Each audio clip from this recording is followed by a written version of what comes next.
Good evening, ladies and gentlemen, and welcome to the first edition of High School Game Day, presented by Dahlquist Dental. I'm Patterson Fallis. And I'm Carter Woods. And tonight's matchup features the Blue Springs South Jaguars and the Olathe North Eagles, live from Larry Stewart Memorial Stadium. We now go to tonight's impact players of the game. Olathe North's wideout Mason Myers is a guy that the Jaguars, they really need to know where he's at all times. I mean, he's a true impact player. Absolutely, Patterson. And it's hard to just call him a receiver. He can line up at quarterback, running back, really all over the field for the Eagles. And he's just, an all-around great player. He is. And on the defensive side of the ball for the Eagles, Jasper Earls, middle linebacker. Yeah. He is a true guy that can make a difference in this game. And he'll really look to have yet another big game coming off a strong outing last weekend. And he's a guy that they're going to expect to step up to the plate and really change the game on the defensive side of the ball, as well as the offensive side of the ball, obviously. And Earls we hate to say it, but he's going to need to be everywhere if he and the Eagles want to stop this crazy Jaguar offense that we saw last week, led by Brody Parker and Ethan Swanigan. Yeah, and the Jaguars' offense looked lethal last week, as you just said, scoring 37 points against a stout Staley front. Parker and Swanigan both broke school records last week. Parker broke the single-game passing records. And Swanigan broke that single-game reception and receiving yard record. So those are definitely two guys that are going to need to have a good game, a good week for these Jags to get a victory tonight. Yeah, and the Jaguar defense has struggled early this year, giving up 146 points so far and 4 losses. The defense has looked very good at times, with safety Jordan Steele stepping up to the plate to make plays for this defense. And you can't forget about veteran linebacker Adrian Jones. Jones is a guy who he just makes plays, and he's a true leader for the Jaguar defense. And we now go to our keys of the game, courtesy of Culver's. And our first key to the game is that the Eagles they'll need to stop the Swan. Expect a huge game out of Ethan Swanigan tonight. His frame, his pass catching ability, it's something truly special. Yeah, he's definitely a guy that the Eagles are going to have to look out for today. The Eagles really need to run it down the throat. The Jaguars' run defense has struggled this season, and we're hoping that they can bring it tonight, but just something to look out for. Yeah, and lastly, the Eagles, they will need to heat the frost. DJ Frost, Air Force commit, coming off a huge week last week against Staley, and we definitely expect his success to continue over into this game. And for the Jaguars, they will need to eat the Eagles. Defense will be crucial for the Jaguars in today's matchup. Yeah, they really need to contain Mason Myers out of that backfield. He will be, everywhere for the Eagles offense. Yeah, John Oyler's Jaguars will need to attack the air very aggressively right from the get-go, like they did against Staley. Like we said earlier, the broken records, 37 points. That's something to look out for. Yeah, and after the break, we will break down the rest of the games in the Suburban Gold Conference, presented by Sonic. Hello, I'm Dr. Dahlquist at Dahlquist Dental. We've been providing family dentistry in the Blue Springs area for the last 34 years. We go out of our way to attend your dental needs. That's why here at Dahlquist Dental, we offer IV sedation for those that need just a little bit more relaxation. We take most dental insurances, and for those who need a payment plan, we offer care credit. No matter the age, anyone in your family that needs dental assistance, come see us. Locally owned and operated here in Blue Springs. Dahlquist Dental. Give us a call or visit us at our website, dahlquistdental.com. We'll see you soon. And we're back. 6 out of the 7 matchups in the Suburban Gold Conference this week are interstate games, and all the teams hail out of the state of Kansas. So now we look at the matchups in the Suburban Gold tonight. Yeah, the Blue Springs Wildcats take on Shawnee Mission West this week at home. Blue Springs was widely regarded as the best team in the state coming into the season. And I really think the Wildcats they'll be hungry tonight. After dropping 2 straight games, one to Fayetteville, the 7A state champs out of Arkansas, and another to the Trojans of Park Hill, a very, very good team. Yeah, and Park Hill, led by Billy Maples, they're an electric offense. They're going to be scoring a lot of points every game. But this week, the Wildcats will need to prevail in this one. They have way too many playmakers to lose this week to another out-of-state opponent. I'm talking Blue Springs in this one. And I'd have to agree with you on that one. I mean, the Blue Springs defense is very good. They'll be the X factor in this one. Although the Wildcats are missing 2 linebackers due to injury, their front 7 is still very, very dominant. And, you know, they won't want to lose on homecoming. So I'm going to take the Wildcats in this one. Yeah, you've got that right. We now look at Lee Summit West matchup with Lawrence High and Lawrence, Kansas. And Ben Coble, we all know him. Throwing the ball to guys like Mario Goodrich, Phillip Brooks. I think West should get a victory this week. Yeah, I think West will just be too much for the Lions this week. Coble ranks among the city leaders in passing yards this season, thanks to his lethal receivers. Yeah. We now look at the Broncos from Lee Summit North as they take on the Ravens of Olathe Northwest. Olathe Northwest is 0-2 to start the season, and the team speed of the Broncos will be too much for the Ravens to handle this week. And our Blue Springs South Jaguars lost to Lee Summit North due to that speed that they do have. Yeah, they're a solid team. I'm going to have to go with you on that one. The Bronco offense is just full of guys who can strike in an instant. And they hung in there last week against a good Lee Summit West team, so I'm going to go with the Broncos in this one. The Lee Summit Tigers take on the Falcons from Olathe South this week. They have started out the season 1-3, but they have the size up front on the offensive line to really put up some points. So I'm taking the Tigers in this one. Yeah, I mean, guys like T.J. Kennedy, he's a big bad man. He can move bodies, make some space for that Tigers offense to operate, and I think that'll definitely be big. Which is why I think they will come out on top this week. Yeah, and you got to add Samaje Brewer into that equation. He's a very athletic receiver. He's a touchdown machine for the Lee Summit Tigers. The Panthers from Ray Peck head into this week with a record of 1-3, and will take on St. Joe Central this week. Yeah, they, Central hasn't looked great this year. Star running back for the Ray Peck Panthers, Chris McKenzie, will be, in my opinion, the reason that Ray Peck comes out on top this week. Yeah, his speed and toughness, that's something that the Indians will not be able to handle. Central hasn't looked great this year against higher competition, and I don't think they will fare well tonight either, so I'm taking the Panthers. Now we take a look at the Park Hill Trojans, the second-ranked team in the state of Missouri this week. And they take on a very good Lawrence Free State team. Both teams come into this matchup undefeated. Yeah, and we all know about Billy Maples, the high-powered offense that the Trojans have. And although this Free State Firebirds team is undefeated, they haven't seen anything like Maples, Ronnie Bell, and DJ Johnson. So I think the Trojans will prevail in this one. Yeah, I couldn't agree with you more completely. I mean, Bell and Johnson are guys who make Billy Maples the quarterback that he is. They make too many plays for this Trojan team to lose. So I'm taking the Trojans in this one. We now look at our game here tonight between the Blue Springs South Jaguars and the Olathe North Eagles. The Jaguars come into this game winless, but the offense looked very good last week. I think the Jaguars will win this game simply because their offense will put up more points than their defense will allow. Now for a headgear pick of the week. First off, I'd like to make it very, very clear that I think this will be a high-scoring game. The defenses from both teams have looked a little shaky at times, and both teams have the playmakers to put up big numbers on offense.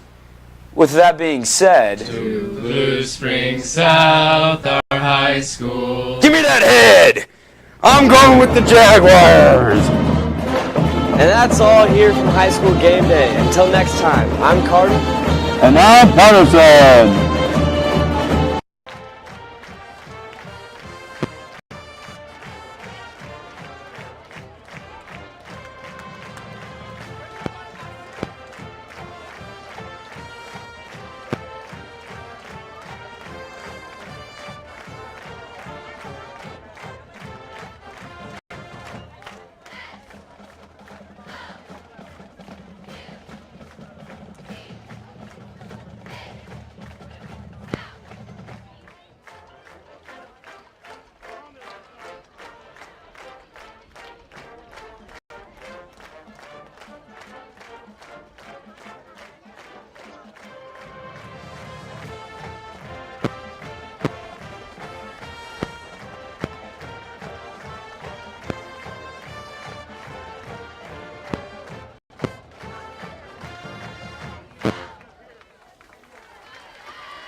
When I discovered that UBU was the school theme for this year, I immediately thought of acceptance and equality. This year's theme, UBU, is a theme that allows each person in our school to be themselves, no matter their circumstances. UBU means that each of us should be our unique self without comparing ourselves to others and appreciating our strengths. The UBU initiative is all about making South a comfortable environment where students can express themselves.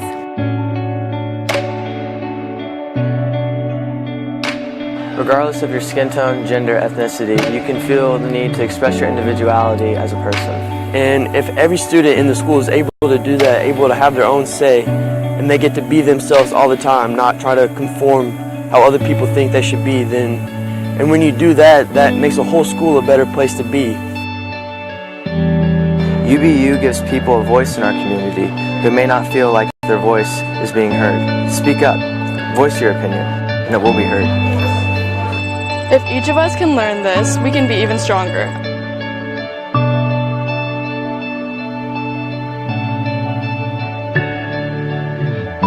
We as students should be encouraging and respectful of others' interests. We need to spread kindness to our peers, our teachers, and ourselves if we want to create a community of harmony. You are amazing. Positive. Dynamic. Fabulous. You are fantastic. Phenomenal. Generous. Fearless. You are unique. You are beautiful. You are a superstar. You are stellar. You are strong. Determined. Inspiring.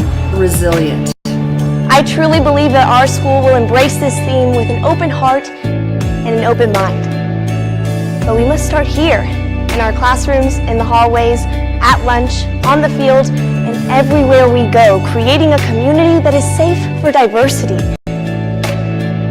Safe for us to be who we want to be. Safe for you to be you. UBU. UBU. UBU. UBU. UBU.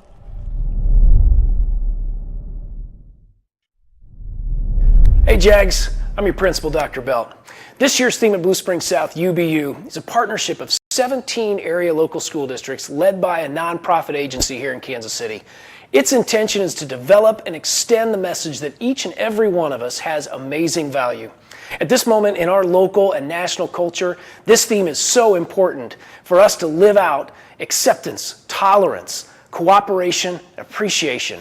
Together, Jags, we have an opportunity to make a positive impact by being a school community that values our differences, respects individuality, and cares for each and every human being, including ourselves.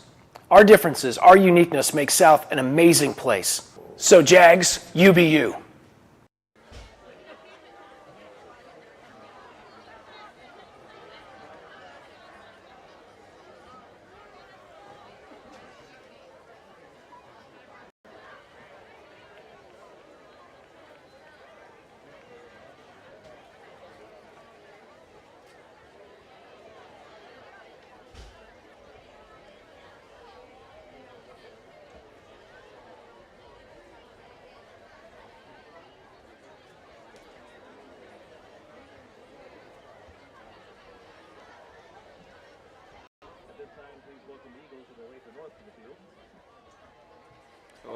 Hello? Are we live?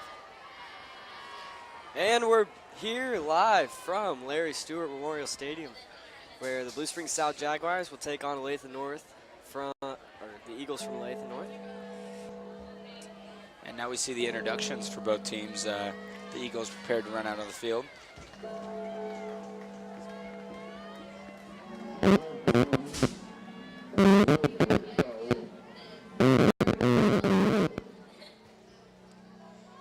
And here we are with the Jaguars carrying the Jaguar flag. And this team, winless so far this year, but you know, they're definitely looking to get one, steal one right here at home. Definitely the fans want to see that. You know, never want to lose a home game. But the Jaguars just getting ready to come out onto the field. Looking pretty excited for this one. Yeah, I'm excited, Patterson. You know, like you said, 0-4, but really looking for a first win tonight. Hopefully to spark this season for the Jaguars. Yeah, it could be a deep playoff run if this team can kind of recoup mid-season right now. Very talented squad, just hasn't really lived up to the expectations so far this year. And here they come.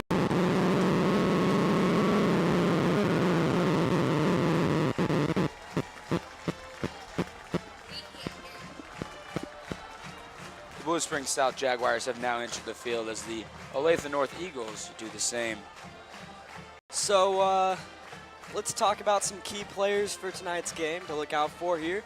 For Olathe North, number 4, Mason Myers.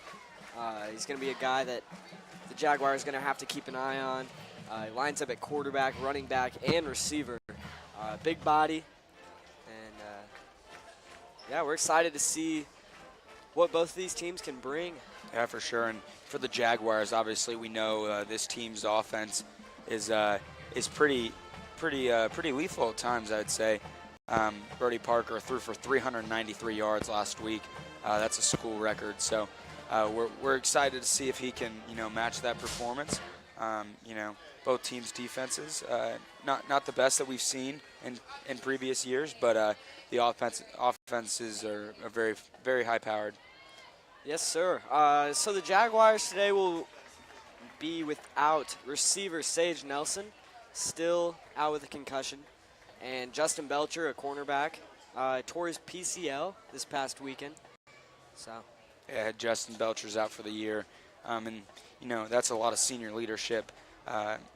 Losing a guy like Belcher, defensive back, and kind of an outspoken guy on this team. But you know what? We'll see what the Jaguars can do, and recover without him. Yeah, tough losses, but I think the Jaguars will prevail from those. They've got guys lined up, ready to step up and play. So tonight, we're ready for this matchup. We are indeed, and we couldn't be more excited to see this Jaguar team try and get a first win, and also for the Olathe North team. I believe they're 0-2 winless this season. Kansas season started a little bit later than the Missouri season does. So, both teams winless, looking for a first win this week, and, we'll see what will happen.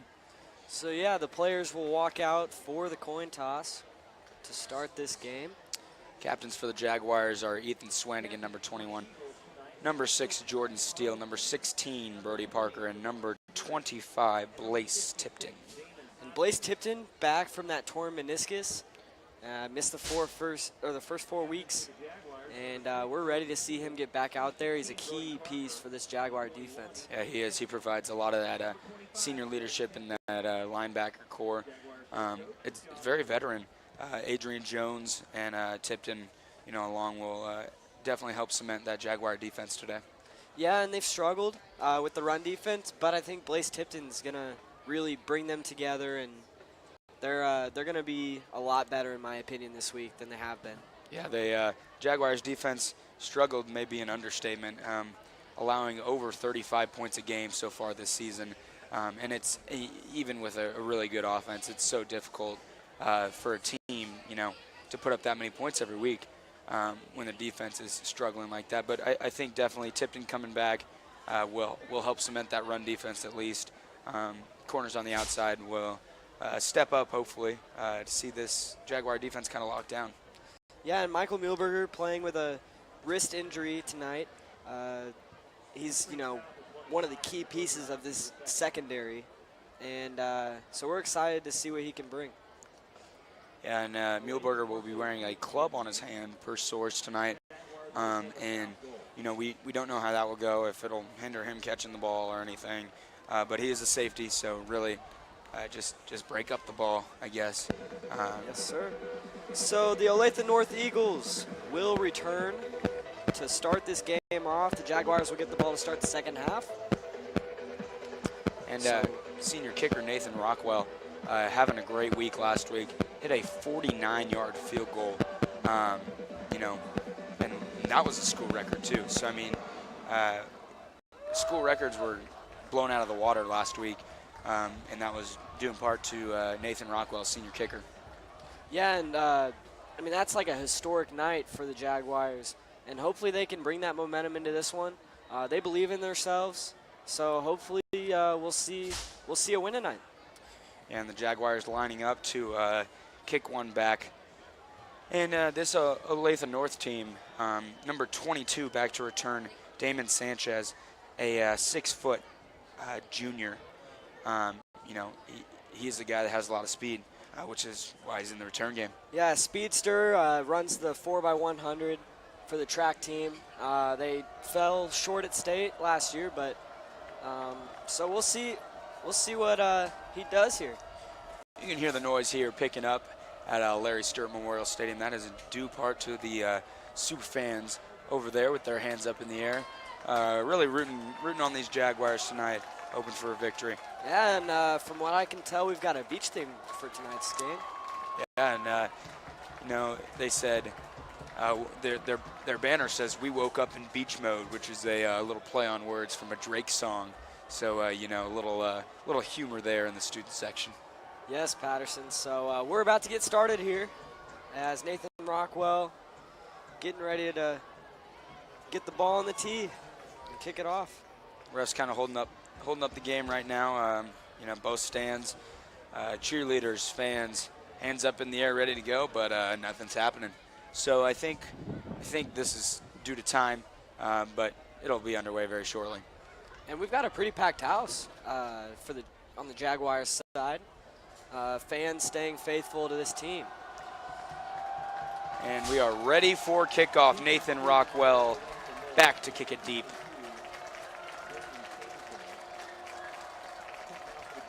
Senior kicker has a real strong leg. A boot on Rockwell. And he kicks it off. And this one's out of the end zone. To start out this one, the Olathe North Eagles. We get the ball at the 25 to start this one.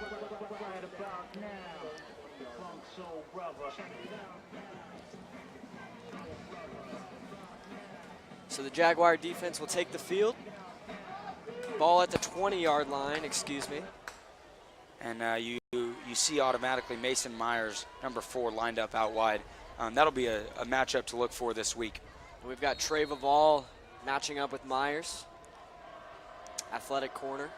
Zach Kraus with the quarterback keeper. And Vavall on the tackle along with Blaze Tipton. Yeah, and Blaze making a statement already. First play, first tackle of the season. It's good to see him back. An 8-yard gain by the Eagles. Second down. 3 receivers here for the Eagles.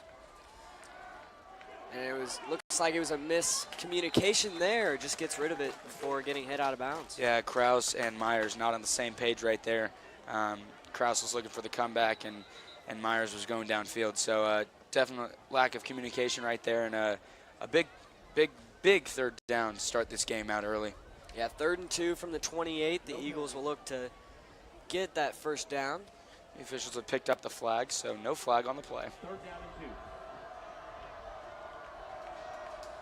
The Eagles come out in a 3-wide set once again. 2 in the backfield behind Cross. And it's a run up the middle. And this one will be very close to a first down with number 22, Damon Sanchez, on the carry. And we might have to bring out the markers here. But it looks like it's going to be a first down for the Eagles. So they give it to him there, a 3-yard carry. And it'll be 1st and 10 from the 30-yard line.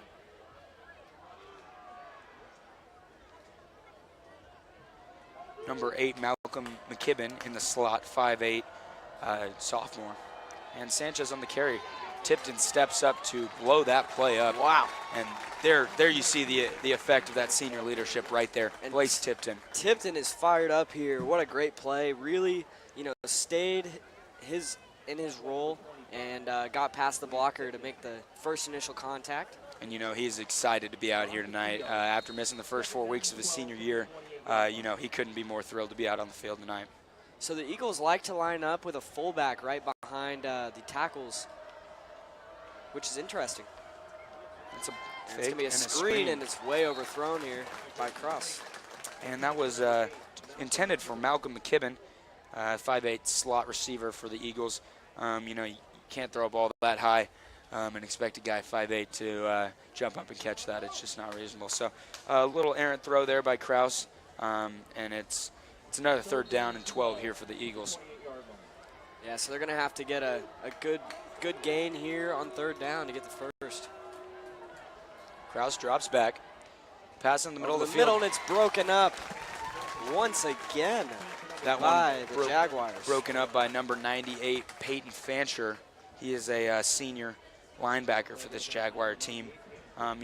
Son of the coach, son of the coach for the Jaguars, and we'll see the Eagles punt this ball away. So we presume.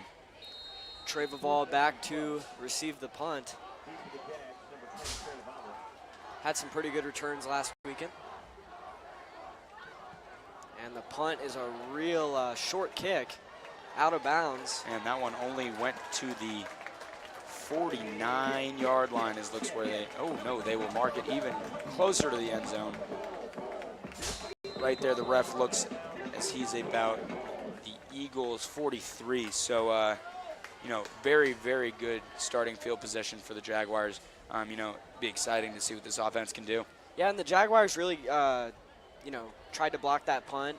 They got close, but they forced a bad kick. So good field position for the Jaguars. Number 29, Ryan Dykes on the near side. Austin Terry, a running back in the slot. Parker. Brody Parker drops back over the middle and broken up. Number 9, Eric Dooley, linebacker for the Olathe North Eagles, in on the hit. So that's a tough throw. 2 defensive backs right in the area. 10-15 left here in the first quarter. 2nd and 10 from the 43. And it's a handoff to Terry. Goes up the middle. And a good gain here on 2nd down. Lots of running room there for the Jaguars. They looked to make nice running room there for Austin Terry. That'll be a 1st down for the Jaguars. And the Jaguars this year, through these first 5 games, a little bit more up-tempo offense. I guess you could say it's an air raid. They throw the ball a lot. Brody Parker threw over 40 passes last week. So we've been seeing a lot of that this year. A very good arm there that Parker possesses. And Swanigan in motion.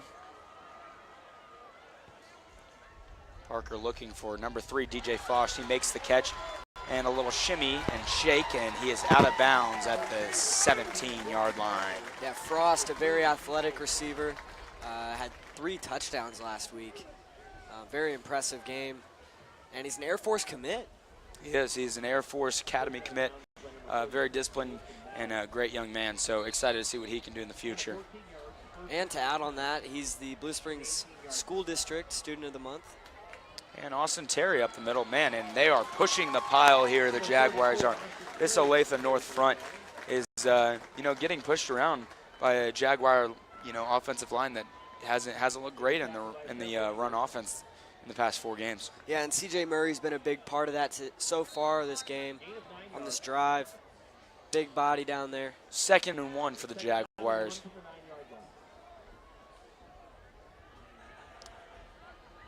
Parker hands off to Terry up the middle. Terry shakes, shimmies, and he is down around the 7 or 8 yard line. It should be good enough for a 1st down. And they will move the chains on that one. First down and goal for the Jaguars. So Ryan Dyke is getting a little bit more playing time this week with a touchdown last week. And a handoff to Terry. He bounces it outside, and dragged down. That was a great tackle by number 77, Drew Rediger, a 6-foot senior lineman for the Olathe North Eagles. Yeah, and the Eagles don't have a lot of size on their front line, and I feel like that's going to be a little bit of a problem for them. But good play there by number 77, Rediger. Parker takes a snap, and he picks up a block to Swanigan. And he got hit on that play. That was a blindside hit. Swanigan down on the play. Yeah, he got rocked there by the safety. You never want to see that happen to a guy, especially a guy like Ethan Swanigan. All around great dude, plays hard, and he seems to be really shaken up on this one. Yeah, he's still down over there on the edge of the end zone. He took a helmet to what looked like to be the chest area, chest and stomach. So this could be something not too good, but also at the same time could be getting the wind knocked out of him. Yeah, and hopefully it's just the wind knocked out of him. The Jaguars are really going to need Swanigan in this one. And Euler, the head coach for the Jaguars, walking over to check on Swanigan, one of his star players.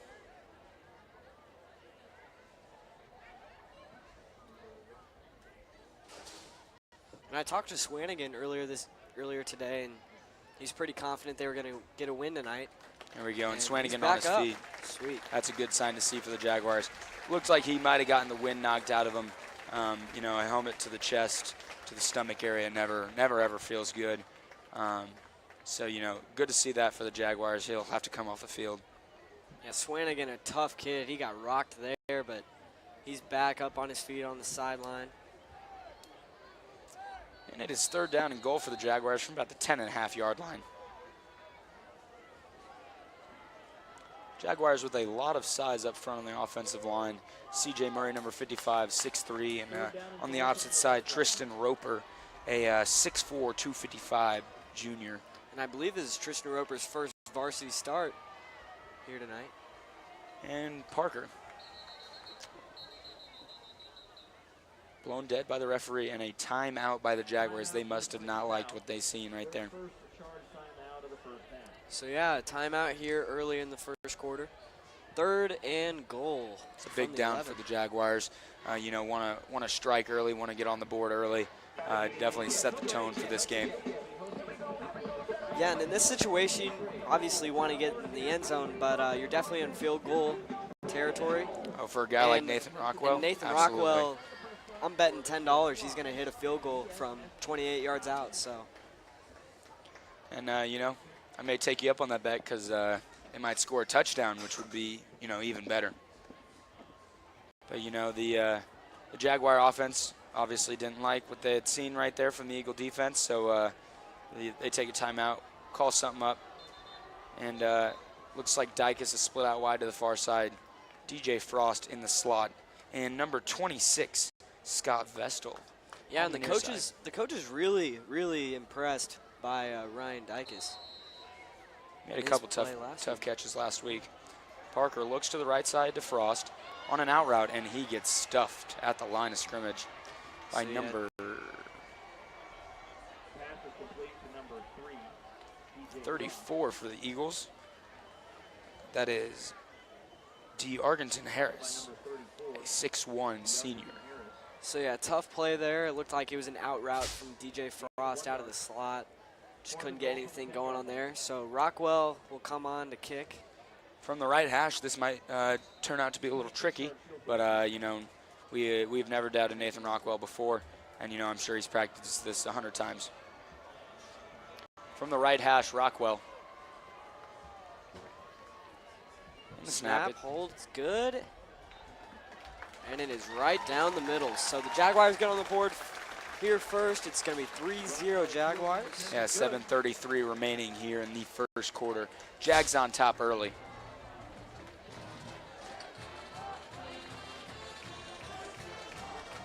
So yeah, pretty good drive there. Short field. Couldn't get in the end zone, but they got some points. So. Okay, some points is better than no points. That's what they say, So I'm sure the Jaguars wanted more right there, but they'll be okay with getting just that right there. There's plenty of game time left to go.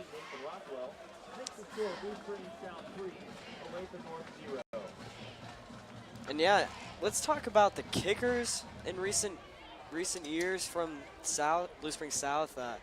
Jake Rourke now kicking at K-State, so that's big time. He had a real boot. I once came out here on the track, and Jake was kicking from 65 yards, and he's got a real leg on him.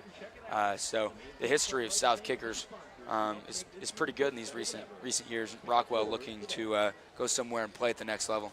Yeah, he's definitely got a D1 leg, but it was interesting because he was the second-string kicker last year and just broke the school record last Friday. So. And Rockwell here to kick it deep. And this one is once again into the end zone. Rockwell is feeling it tonight. He has had 2 kicks that have hit about 8-9 yards deep in the end zone. So obviously he's amped up for this one.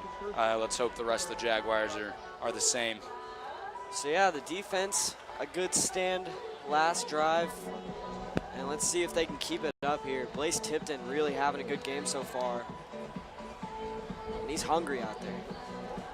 You know what we said, eat the eagle. We did say that. And Blaze Tipton is definitely eating the eagle right now. Kraus with Sanchez in the backfield. And Blaze Tipton with a blitz and knocks it down. Man, he is having one heck of a game so far. He came out of nowhere to swat that pass away. Yeah, and the Eagles didn't pick up Tipton blitzing there, and he was able to get a hand on that. He'll force a 2nd down and 10 from the 20-yard line. Number 51, Jalen Smith, entering the game, a 6'4", 245-pound defensive lineman, in for Malik Cadenhead. 3 wide for the Eagles. And Kraus, a quarterback keeper. There's a flag on the play. And we'll see what that flag is for. In the offensive backfield, tends to be holding, but that's never for sure. And it is holding on the Eagles, a 10-yard penalty that will set them back to make it 2nd and 20.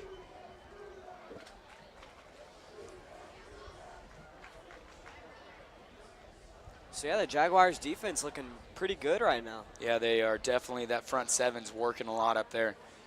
We talked about Tipton, we talked about Adrian Jones, and those 2 linebackers right now are really making a difference, along with number 85, Miles Landis, a 6'2", 195-pound defensive lineman. The Eagles are here deep in their own territory. Could be dangerous. If the Jaguars can put some pressure on the quarterback, force an errant throw, make a really short field for the Jaguars. So the Eagles from their own 9. It's a read option here. Oh, and absolutely blown up by the Jaguars. Wow. That was number 6, Jordan Steele, coming up from his linebacker safety position, kind of hybrid almost, we want to say, to make that tackle. And Jordan Steele, a 2-year starter for the Jaguars. He was a really good outside linebacker last year, but they felt they could use him at safety this year, and he's been kind of bouncing back and forth from there. Like you said, Patterson, he's a hybrid, you could say. Yeah, he is. And the Eagles will have a long way to go here on 3rd down. I believe it's 3rd and 25, 24, 25. Kraus hands off to Sanchez up the middle. And he gets decent yardage, but nowhere close to a 1st down for the Eagles. So they will, weigh their options. Obviously, we think we'll see a punt here. And the Eagles will go into that punt formation. Yeah, I think it'd be stupid if they went for it here. Down deep in their own territory. Trey Vavall back to return.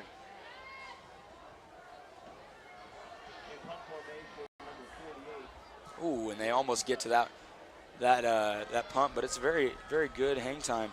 Vavall's going to take it. Finds a hole. He's down the sideline, folks. He's got a couple blockers. He's got a couple. Touchdown, Jaguars! Wow. Wow, that was electrifying there from the Jaguars. We talked about Vavall pregame, and he, that was fun to watch for us, and I'm sure it was the same for you guys at home. Vavall, very, very, very good, and that was a decent punt. A lot of hang time. Eagles had time to get down the field, and Vavall just saw an opening, took it, and busted it wide open. Yeah, and that's the first special teams touchdown for the Jaguars this year. Yeah, Vavall very, very pumped up. Hopefully the Jaguars can keep this momentum going. They've got an early 10-0 lead. 5:50 to go. And Rockwell on to attempt the extra point. Hold is good and kick is good. Jaguars lead 10-0 here early in the first with 5 minutes and 50 seconds remaining.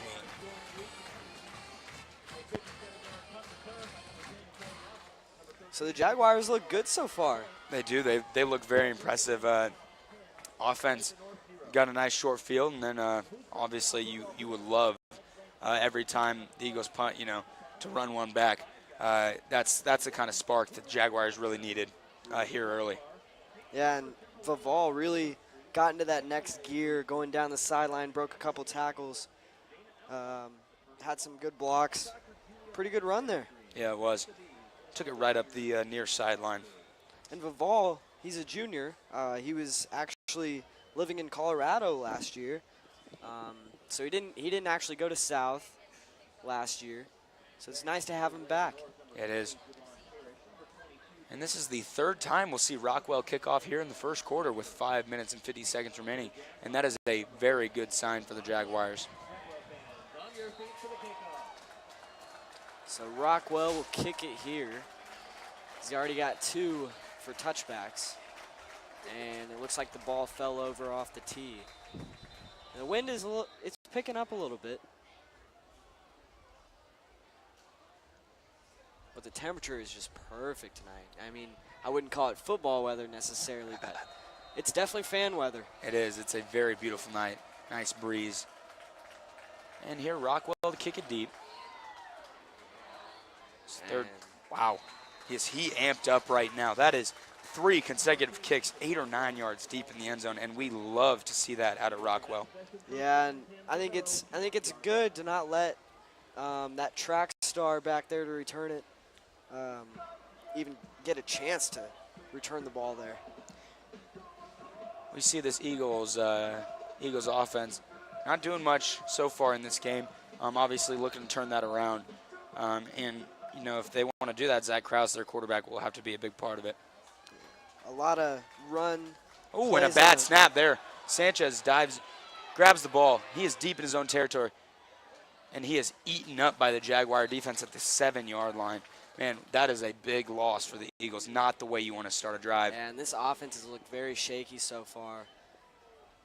It's not really getting anything going so far. Not a very good snap there by the center for the Eagles. Pins them deep in their own territory where they found themselves quite a lot lately. And how about Trey Ball really containing number 4, Mason Myers, early? Not giving him the opportunity. And a run play here. Bounces the outside, and Vavall makes a huge tackle. And he is really amped up right now. That kick return for a touchdown, is fueling him right now. And really excited to see if he can keep this play up. Yeah, it was a textbook tackle there from number 10, Vavall. And another long third down here for the Eagles, 3rd and 18. So, that's not great. Not the way you want to start out the game offensively. So a passing situation, but I assume they're going to be conservative here. Just run it. Try and get some yardage. And they do exactly that, and nothing going for the Eagles. Man, this Jaguar front has looked very, very good in this first 10 minutes of play.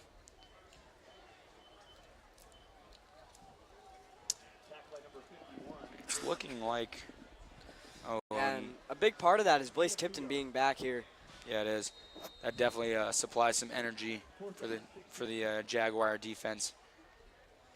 So here Vavall once again will return the kick. Let's see if they even give him a chance. And this one's inbounds. Very, very short punt. Off to the side, down at about the 40-yard line for the Jaguars. Great starting field position early. And that's the benefit you see of starting so deep, holding them deep in their own territory. I mean, it's hard to punt out of your own end zone, and obviously the offense not helping the punter out right there. And you will see if the Jaguars can once again capitalize on a very, very good field position. Yet to see hardly any action over here from about the 50 to where the band is sitting right now. Yeah, the band's they don't have a good view so far, which is a good thing. And a pitch play to Austin Terry. He bounces it outside. And Terry's such a tough runner. I mean, very downhill. not afraid to take a hit. That's what we like to see from running backs. Like we have a good history of them. Miles Davis, Jerome Hawkins, Adam Cofield. Adam Cofield, North Dakota State right now, a very stud, just all-around athlete, not only a running back but a linebacker too. Here the Jaguars with 4 wide. And a quarterback draw up the middle. Man, that was a pancake block, and Brody Parker takes it up the middle for a huge gain and a Jaguar first down. Yeah, and there he drops the shoulder. Haven't seen that yet from Brody this year. That's a big boy. Parker, number 16, 6'5", 235 quarterback. He is a Southern Illinois commit. Yeah, just as of I think a couple weeks ago. Yeah. It's nice to see that from the Jaguars, getting 2 commits here. And DJ Frost, Air Force commit in motion. Will be a read option. Slant there, and a ball thrown a little off target. Swaney can't come up with the catch. So yeah, Noah Leonard really prevented the sack there. I don't know if you guys saw that, but he pancaked his defender before getting to Parker. Looks like number 55, CJ Murray, a little shaken up on the play. And we'll see if he can stay in. And Brody Parker's going to line up at slot receiver. Man, is this a odd formation? A Wildcat sends direct snap to Terry. He takes it right up the middle. Big hole there for the Jaguars, and he's still going, man. They marked him down. Marked him down short of where he ended up. So I guess the knee fell, and he didn't. So the Jaguars will take it at roughly the 16-yard line. It's a big third down here for the Jaguars, 3rd and 5. Really like to convert with this good field position. Look for the pass here. Oh, and a run right up the middle. Man, that is a great, what we expected to be a passing situation. Great play call. I'm sure the Olathe North defensive coordinators expected the same thing, but we saw a little halfback dive up the middle. Yeah, the corners were backing off like it was going to be a pass play. And good run here by Terry. We see the Jaguars' 2 best receivers, Swanigan and Frost, on the far side. See if they go to them. And another run for Terry up the middle. He gets stopped. Still a pretty solid run. Gain of 3 yards. Yeah, it's a good gain on first down. Jaguars now sitting right at the 5-yard line. And, they definitely want to punch the ball in here. Give them an early, 3-score lead. So, yeah, 2 minutes and 4 seconds left in the first quarter. Jaguars up 10. Parker with the running back to his right and his left. Drops back to pass. A screen to Austin Terry, who beats them to the sideline. Touchdown, Jaguars. And do we love to see that out here? Obviously you want to build the lead early, and this one's looking pretty good right now for the Jaguars. And for the Eagles, obviously something's got to change. You can't keep letting the Jaguars start at the 40, 45-yard line. Marching 40 yards down the field, and scoring touchdowns and field goals. And obviously you can't have a special teams play result in a touchdown. That'll instantly kill momentum for a team. Morale not great. So Rockwell to attempt the extra point. Muehlberger the hold. Pardon me, not Muehlberger the hold. And Rockwell. Ooh, and it's blocked. Wow. They got around the edge there. Brady Strickard actually is the holder since Muehlberger is out with he's not out, but he has a thumb injury. Don't want to risk that for the Jags starting safety. So the Eagles get around the line on that one and get a piece of that extra point. And even though Rockwell's got a really good leg, he can't manage to put that one through the uprights even with a tip. Yeah, and all sides of the ball have been dominated by the Jaguars so far, and that's nice to see. And we see here in the far end zone, some orange jerseys along with some green jerseys. Those are the football teams of Delta Woods Middle School and Moreland Ridge Middle School. Moreland Ridge's principal, Kevin Grover. Delta Woods, Steve Cook, the principal out there.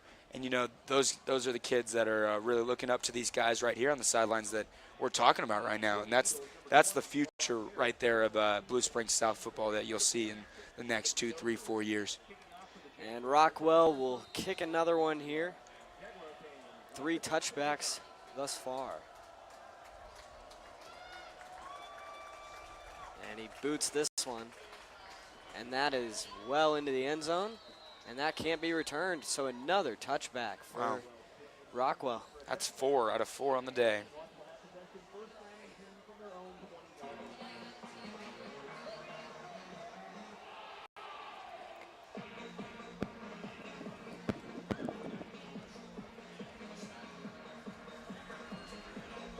Let's see if the Eagles can do something here to, you know, kind of find this offense right now.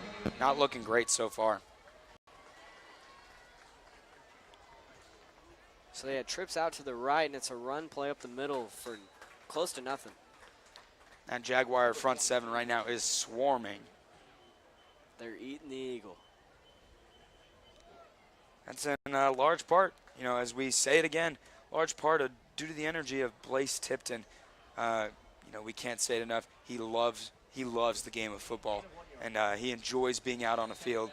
And, you know, you feel so bad for a kid who misses his first 4 games of his senior year.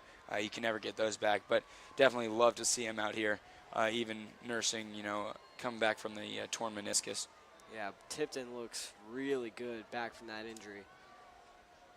And Cross will throw it here. Ooh, and intended for Mason Myers, our Olathe North impact player of the game. He has not gotten going early here. So, you know, if this Eagle offense wants to turn things around, you know, Myers would be a good first step for them.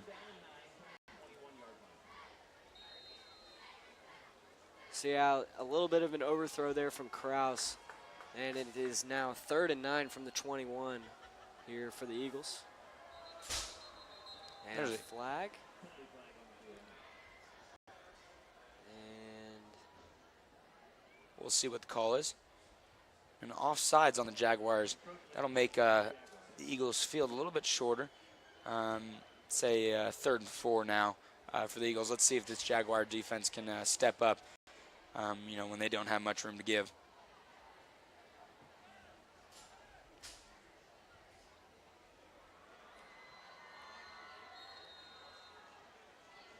Three wide receivers to the near side. 1 split out on the far side. Running back behind Kraus. Pass play here. It's a screen and right through the hands of number 8, Malcolm McKibben. McKibben struggling to get going here. Really, the Eagles' offense struggling to get going due to this Jaguar defense. Yeah, this Jaguar defense is looking very, very good right now. And, you know, we told you earlier they were allowing an average of over 35 points a game, which is not what you want to see from a defense. And right now they're looking pretty solid against this Eagles front. And Vival back to return another punt. The punt gets off barely. It's a short one. Wow. Looks like it may have gotten tipped at the line, and it's bouncing Jaguar way. Wow. A Jaguar bounce there. Man, and nothing is going right for this Eagles offense, defense, special team. The Eagles in general, nothing is going right for them. That punt bounced from about the 40-yard line to the 30-yard line, giving the Jaguars 10 yards right there on punt coverage. So obviously, as a head coach for the Eagles, you don't want to see that. But, you know, the Jaguars will start with another short field.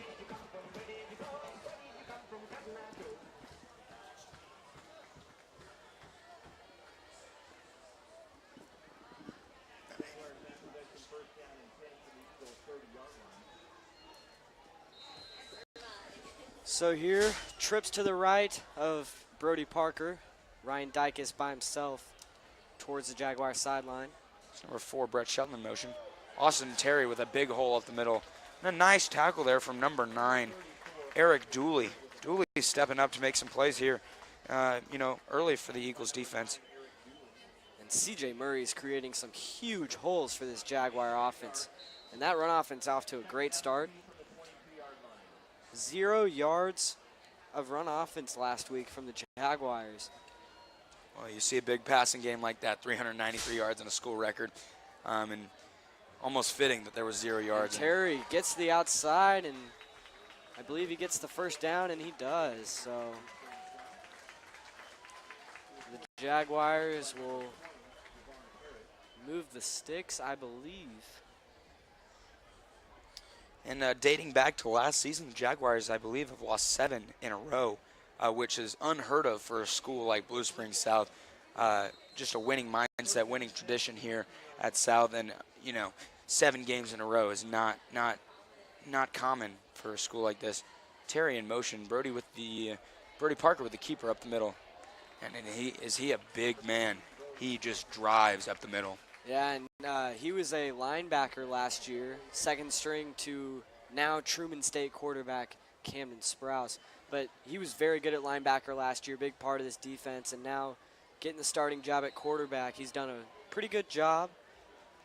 This offense looks pretty good this season so far. Parker's only started 3 games, and that'll be the end of the first quarter with the Jaguars leading 16-0. Hey Jags, Matt Mitchell down at Culver's. We're about to celebrate our 10th birthday here in Blue Springs, selling these delicious burgers and frozen custard. We've got so many delicious sides for you to choose from, whether it's our crinkle cut french fries, mashed potatoes and gravy, or maybe our world famous Wisconsin cheese curds. Try our signature Culver's Bacon Deluxe Butter Burger, made with fresh, never frozen ground beef, all cooked to order. We just wanted to say thank you to everyone for helping support our locally owned restaurant.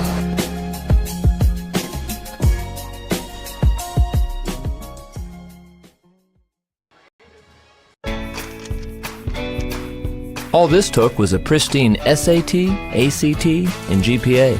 Before that, a healthy dose of travel field hockey, volunteering, the arts, and 18 years of everything else. Sending a kid to college is overwhelming. But to solve the big challenges of tomorrow, start with simple steps today. If you're ready to start, we're ready to help. So let's get started at countryfinancial.com. Call your financial representative, Stephen Perch, at 816-795-6232. And we're back here live from Larry Stewart Memorial Stadium in the start of the second quarter here with the Jaguars leading over the Olathe North Eagles 16-0. And a handoff to Terry. And he's short of the goal line. And he saw an opening right there, and he took it. But again, number 9, Eric Dooley coming up with a big tackle to stop a touchdown. And Swanigan lined up as a tight end on this play, what you suspect to be a run. Parker right up the middle. Can he get in? And he extends the ball. Touchdown, Jaguars! Man, was that a pretty play from Parker. Having the field awareness to reach that ball over the goal line. And we love to see that from Brody Parker, senior quarterback. Yeah, this Jaguars offense is electric right now. And if this defense can play like they are tonight, Jaguars are going to make some noise the rest of the season. Yeah, coming in at 0-4, this team, underrated almost in the city. But I don't think people really realize how much talent they have. And it looks like the Eagles have jumped off sides. Move the ball, 1.5 yards closer for Rockwell.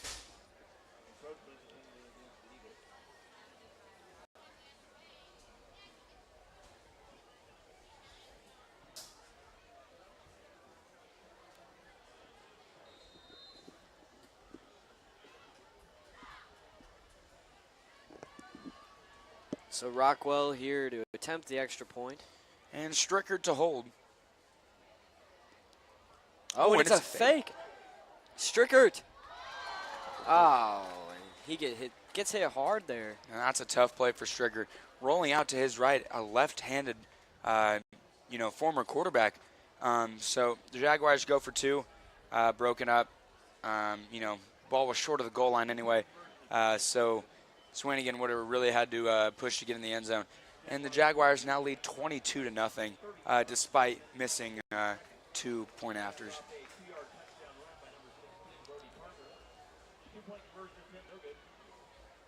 So far the Jaguars have had no problem scoring the football. And you love to see that from the Blue Springs South Jags. Do they now lead 22-0? We talked about that electric offense. 22-0 lead, just barely into the second quarter. Jaguars on pace for 80 points. If they keep this up. And I'm not a man of predictions, but I think Nathan Rockwell will send this one deep into the end zone for a touchback. But that's just me.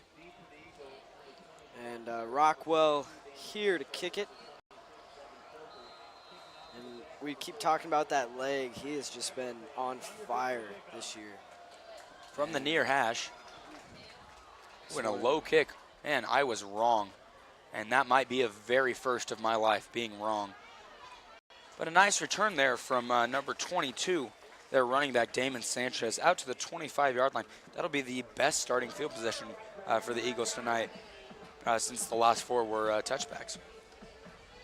So a good first quarter from the Jaguar defense. Let's see if they can keep it up.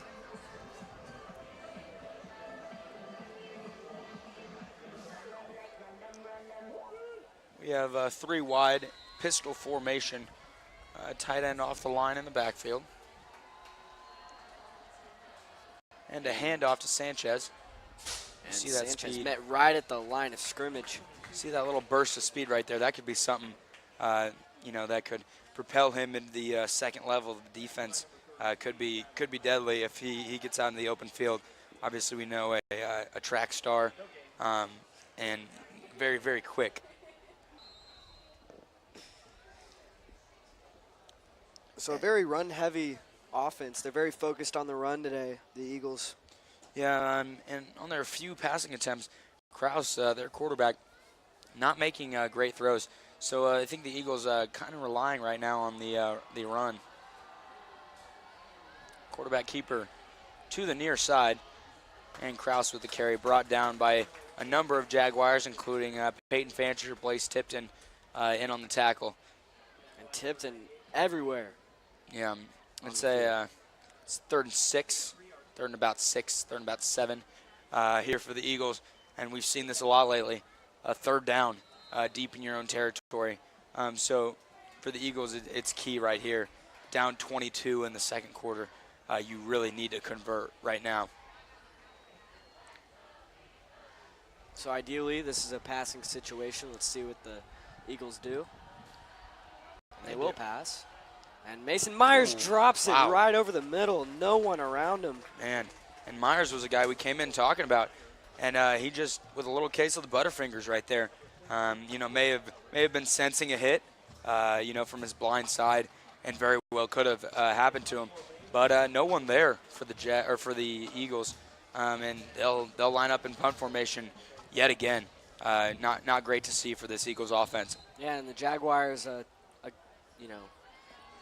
good break there with the dropped pass, and the punt almost blocked. Wow. This is That's a knuckleball up in the air and takes a nice bounce out of bounds.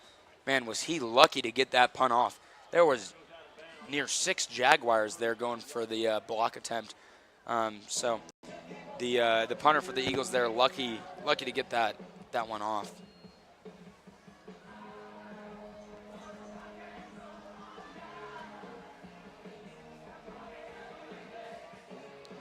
And I will credit the Olathe North Eagles student section. Olathe is 30, 45 minutes from here. It's not a fun drive, and I will definitely credit them for coming out all this way to cheer on their team. So the Jaguars, 4 wide, and it's a speed option here.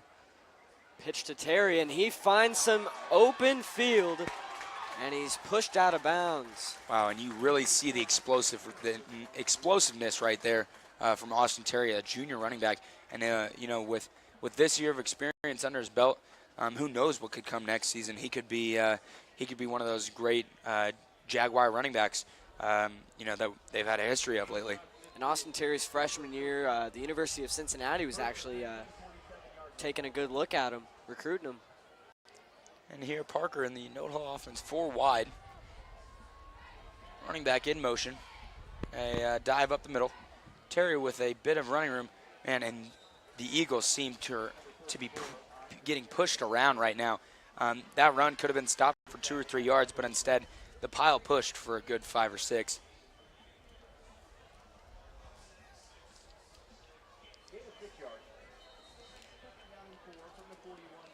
See number 26, Scott Vestal, by himself on the near side. DJ Frost in the slot. And now number 28, Cody Koenig, to join him. Parker looks to the near side to Frost. Ooh, and Frost shakes and cannot shake the defender. That was a very, very clean tackle there from number 34, DeArgenton Harris. And he's made 2 very good plays tonight. A very good open field tackle on a shifty DJ Frost. So 3rd and 4 here from the Eagles 41. Or 3rd and 1, excuse me, from the Eagles 38. And let's see what they do here for that 1 yard. Cody Koenig out of the game. Number 4, Brett Shelton in for him. Shelton in motion. And Terry up the middle. And he gets the first down and more. He looked to be stopped there just short of the line to gain. But that second burst of speed, really helped him out there. Yeah, Terry's been impressive so far. So, it's from a defensive coordinator perspective, it's tough to watch film the week before where you see over 40 passing attempts and then come to this game and the Jaguars have been running the ball primarily. And Brody Parker examines the field and it is caught on the sideline by Brett Shelton inside the Eagles 20. And that was number 16, Savion Butner, a 5'9" junior defensive back. And 5'9" on 6'2", Brett Shelton. That matchup is not favorable for the Eagles. And a very good catch there by the tight end as Brett Shelton exits the game. And number 28, Cody Koenig, in for him. Cody more of the speed back for the Jaguars. Terry the ground and pound. And both running backs very, very good. Yeah, the Jaguars are pretty deep at running back, I would say. And another screen to Terry. He'll try to make a play here. Ooh, and number 9, Eric Dooley, has been all over the field for this Eagles team. We came in under the impression Jasper Earls was leading this linebacking core, but it looks to be number 9, Eric Dooley. He's been very good for this Eagles' defense that, quite frankly, hasn't been very good. So let's see what the Jaguars do here. And it's a run. And they are creating so much space. Ooh, and Terry stopped just short for the 2nd straight drive. Man, he has looked to have 2 walk-in touchdowns and come up just inches, feet, yards short of that line. Obviously, Jaguars threaten to score again here on the 1 yard line with 7:30 left to play in the 2nd quarter. So a goal line set for the Jaguars here. And it's a run up the middle, and Terry will push through the pile for a Jaguars touchdown.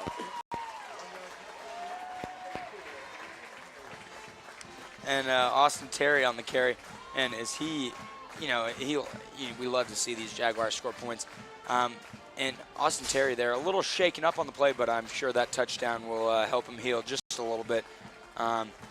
He's a ground and pound guy. He coming off the field with his head down a little bit. Hopefully it's nothing serious.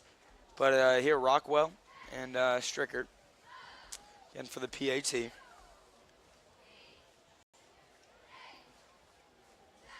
And Rockwell puts it right down the middle. And the Eagles almost got around the line on that one again. It seems like they're coming off that near side. So it's 29-0 Jaguars. 7:19 left in the first half. Pretty good showing from the Jaguars so far. Yeah, we really love to see this from a team that has struggled early this season.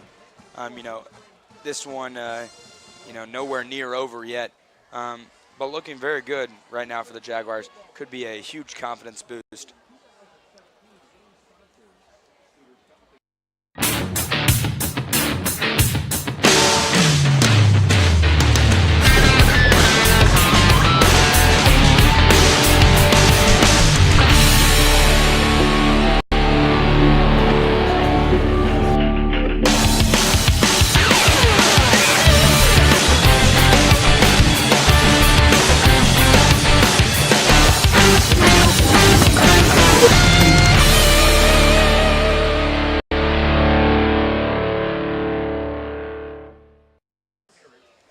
And we're back from the break. Nathan Rockwell will kick this one off again.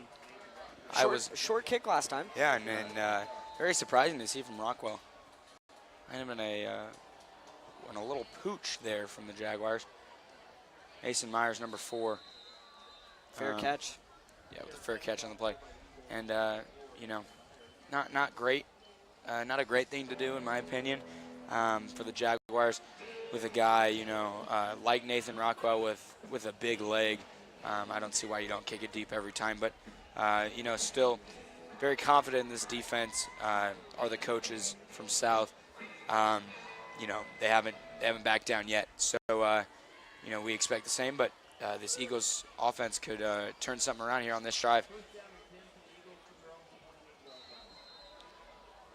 Four wide with a quarterback and a running back offset in the backfield. And a toss play. Man, what a play. Wow. Jordan Steele came out of nowhere like he was shot out of a cannon. Man, he just he exploded in that play. We love to see that.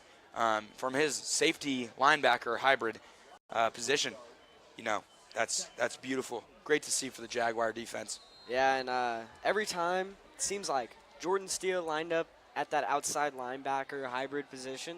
If you're going to try an outside run, good luck. You will need it. So second and 16 here from the 22-yard line. Lots of motion here for the Jaguars on defense. Yeah, keeping the Eagles guessing. And the screen, it's knocked loose, but falls right into the hands of Myers, who gains a few yards. Oh, and he loses it. Another fumble. The Jaguars hop on it. That should be Jaguar football in the Eagles' territory.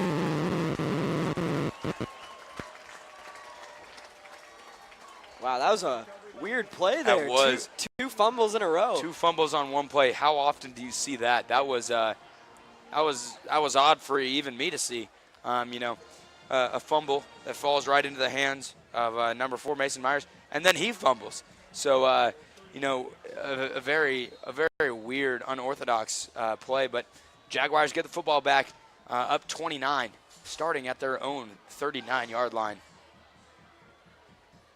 And Parker will drop back to throw to Frost, who makes a dropped it. Almost made a very acrobatic catch there.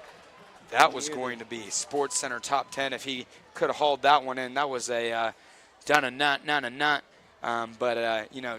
Just falling out of the arms would have been a tough play. Good to see.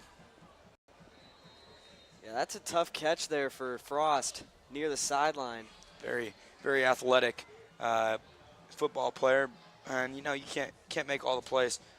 So we'll see this Jaguar team lining up right here on 2nd and 10. And off to Terry. Ooh, good fake. Faked me out. And Dykes can't make the catch there. They say the ball hit the ground, and from our perspective, it looked like it did. Went right through the hands into the stomach area of Dykes, and it just dropped on the floor.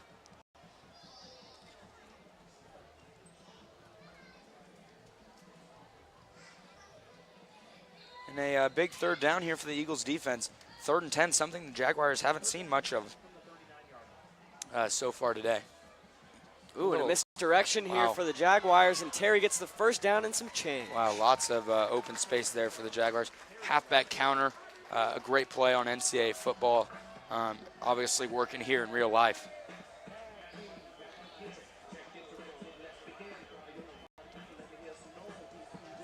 First and 10 from the 26-yard line of the Olathe North Eagles. Jaguars looking good here. It was a good pickup on third down. And Terry, another run up the middle this time. He breaks a tackle. He will strut into the end zone. Touchdown, Jaguars. And Austin Terry, very impressive. Wow. This game. Not only Terry looking impressive, this Jaguar team looking impressive. Up 35-0 with 5:45 going in the first half. How about those Hogs up front? The offensive line for the Jaguars looking great so far. And Rockwell will attempt the extra point here.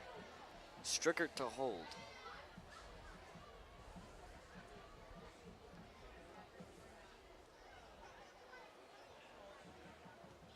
And it's right through the middle of the uprights.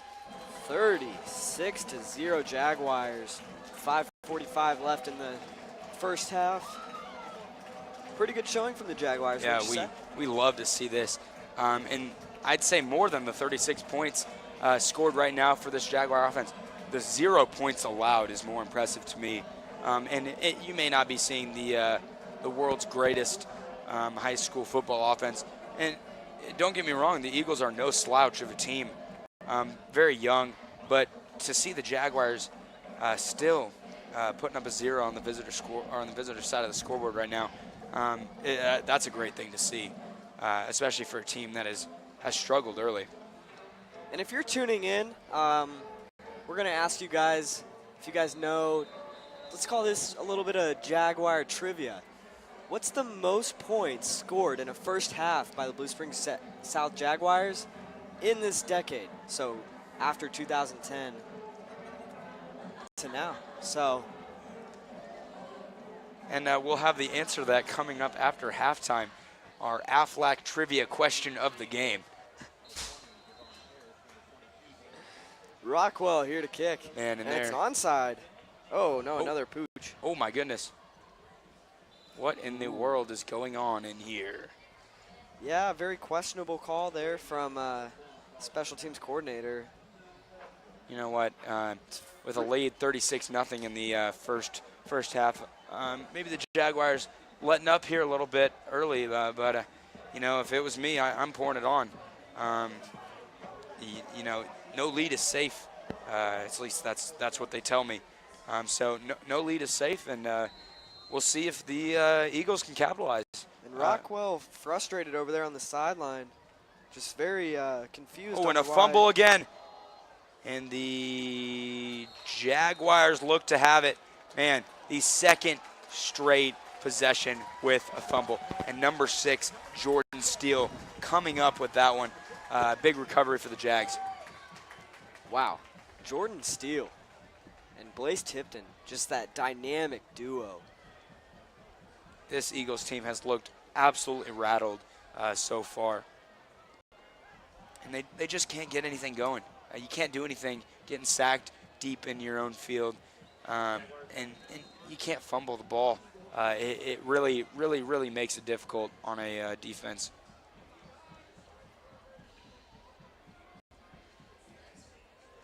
Ooh, and Terry cut at the line of scrimmage, breaks a tackle, and he keeps going there. And was that a powerful run? He threw one of those Eagle defenders off him. Little shake and bake action there for Austin Terry. And he looks like a beast out there today.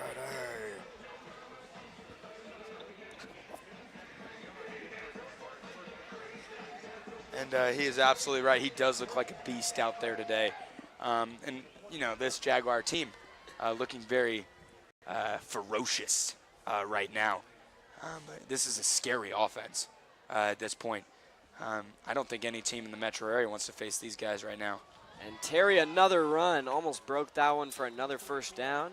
Gets a good gain on first down, though. Yeah, he does. And this, see a little back and forth here from the Jaguar offense and the Eagles defense. And I'm sure the Eagles defense is frustrated giving up 36 points with 5 minutes remaining in the second quarter already. Man, I really wish I had Austin Terry on my fantasy football team. I'd be thriving right now.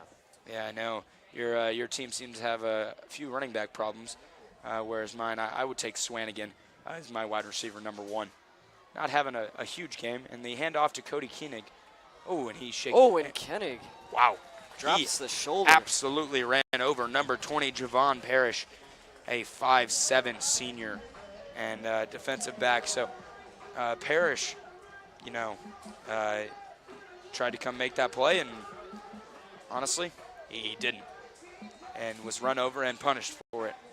And so you see this Jaguar offense yet again, deep in Eagle territory, threatening to score once again.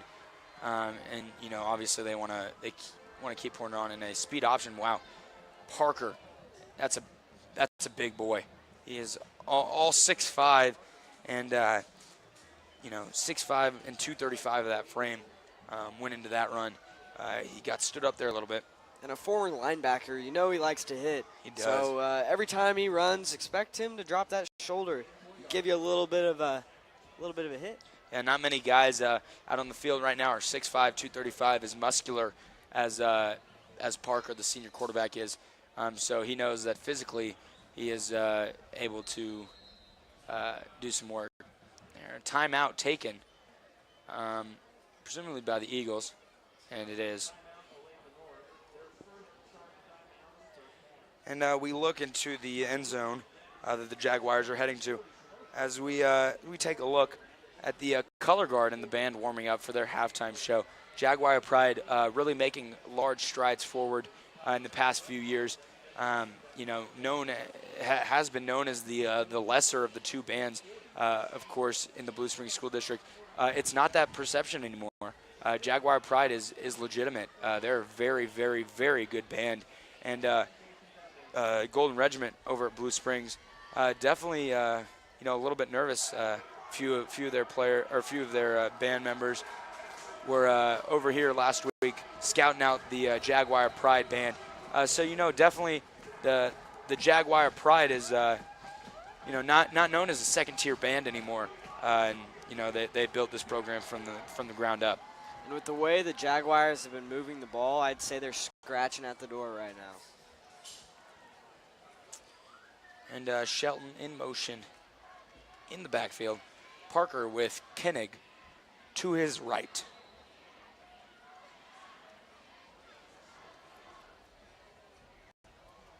And to pass play.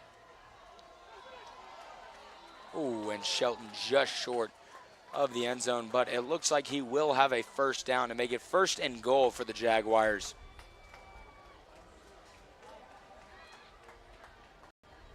And it is 1st and goal for the Jags from their own 2-yard line, and they obviously look to punch this one in yet again. Yeah, it's been a fun one so far. It has. High scoring for the home team. Not so fun for the Olathe North Eagles. So trips to the left of Parker. Dykus on the near side. And it's a keeper by Parker, and he gets into the end zone. Touchdown, Jaguars. Wow, they now lead 42-0 with a point after on the way. This Eagles defense has not looked very good, today. And I'm sure that is due in part to their offense struggling.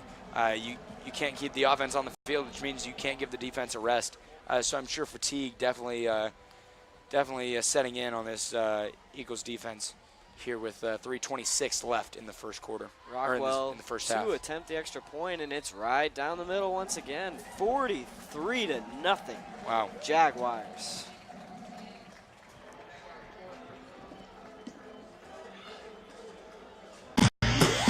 The Blue Springs Chamber of Commerce and St. Luke's East Hospital are proudly hosting the 48th Annual Blue Springs Fall Fun Festival September 15th through the 17th in historic downtown Blue Springs, Missouri.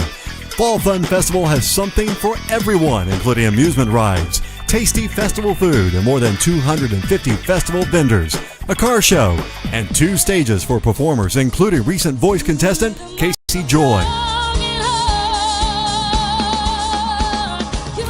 The Fall Fun Festival Parade will start at 10 a.m. on Saturday. The parade's theme is the spirit of Mardi Gras. Whether you're featured in the parade or relaxing on the sidelines, you are sure to have a great time. Join the Blue Springs Chamber of Commerce and St. Luke's East Hospital for an exciting Mardi Gras weekend done the Blue Springs way. For more information about the Blue Springs Fall Fun Festival, go to their website, bluespringsfallfestival.com. And we're back. Nathan Rockwell back to kick it deep and just short of the end zone. Number 22, Sanchez, runs it out. And he's brought down there by, it looks to be number 28, Cody Kenning.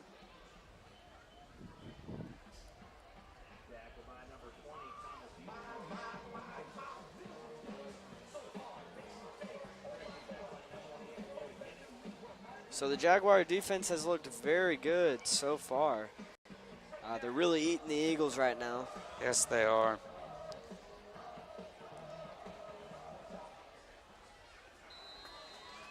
And the Eagles looking to get some points on the board before halftime.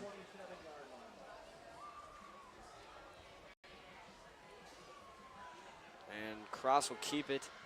And he's brought down near the line of scrimmage. And he is swallowed up right now.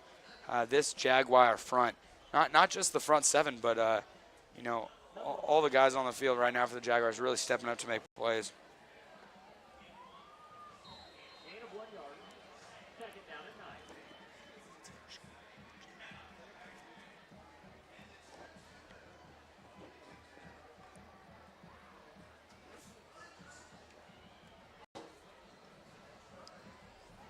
And Kraus in the backfield. Sanchez behind him. Hey, the Eagles offense looks to get something going right here. The handoff to Sanchez, lots of room to run there. Haven't seen that much for the Eagles so far, but a very manageable third down. Looks to be about 3rd and 5.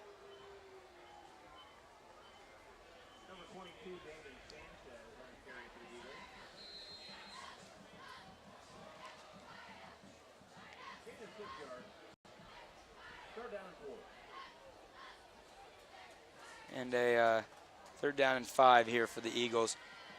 You know, they really want to convert to keep that offense or that defense off the field.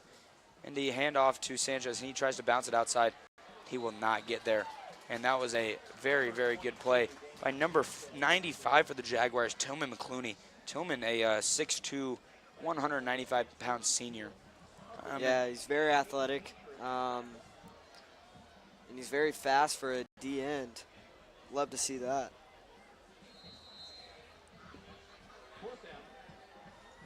So here, 4th and 2, the Eagles look to go for it here. And now we see number 4, Mason Myers, lined up at the quarterback position. We assume he'll take it himself right here. And we talked about that in the pregame. Myers can line up anywhere, and he will also go back to punt. So we could see a pooch punt, and we will.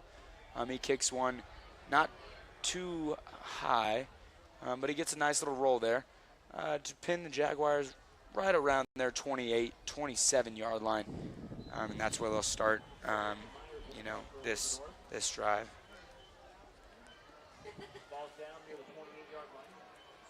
So here the Jaguars with a minute left. Let's see if they keep it conservative or they try and get one more score in before the break. They've got 4 wide here. Starting at their own 28-yard line.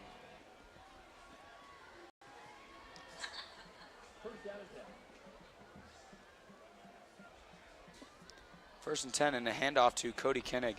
Lots of room to run here. Ooh, and man, he has stood up right there. Number 26 for the Eagles, Devin Stoker on the tackle. Man, he really stood Koenig up right there. So with around 40 seconds to go. Second down and 2 from the 36-yard line. And here's 2nd down and 2 for the Jaguars. And another run here. And Koenig finds a hole and gets the first down and some change. We love to see that hard run from Koenig. A guy who's viewed as the second string running back. But you know what? He runs like a first stringer, and we have an official timeout for an injury right now on the field. Olathe North player being tended to near the 50-yard line.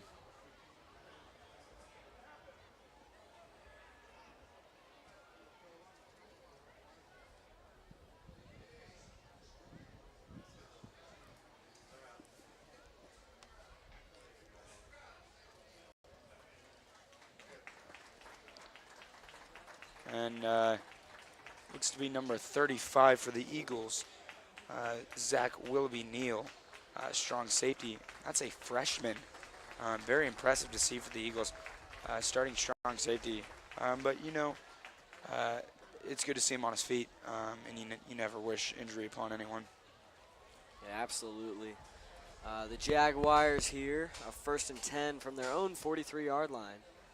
25 seconds to go, and they'll probably just run this out. 1st down and 10 from the 43. And it's another handoff to Kennick, who breaks it to about the 50-yard line here. And let's see if they get another play off before halftime. Clock ticking at 7-6, and the Jaguars will let it wind down. At the end of the first half, the Jaguars lead 43-0, and we now, during halftime, we will let you watch the latest edition of our very own Jag TV. So the Jaguars look great here in the first half, and we'll send it over to Jag TV.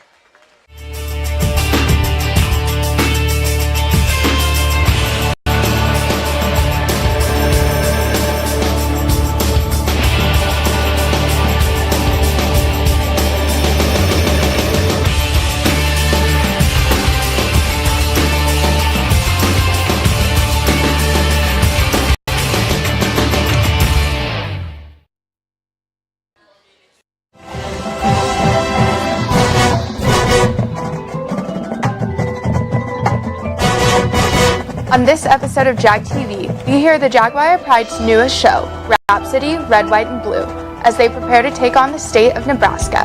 And we slither into an exciting club at South. Jag TV starts now.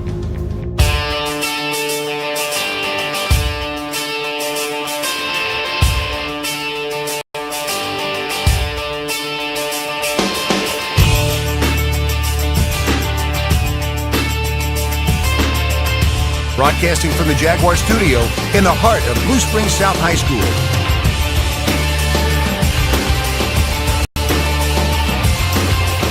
This is award-winning Jag TV. Welcome to this new edition of Jag TV. I'm Andrew Berg. And I'm Natalie Burkett. South's band Jaguar Pride has been working hard all year on a brand new show. Kirsten Gochi has the story. Last Saturday, the band performed to their parents for a preview performance. Rhapsody in Red, White, and Blue. The theme is about overall America, and the Rhapsody thing kind of gives it a minor feel, so it's America with a minor feel. Honestly, we have been improving so much throughout the years. It sounds much better. The band's technique has improved greatly throughout the years, so I think we'll do fantastic. The band sounds great. If you see them in the halls, tell them great job. And if you want to see where they're competing next, go to jaguarpride.com. I'm Kirsten Gochi, back to you.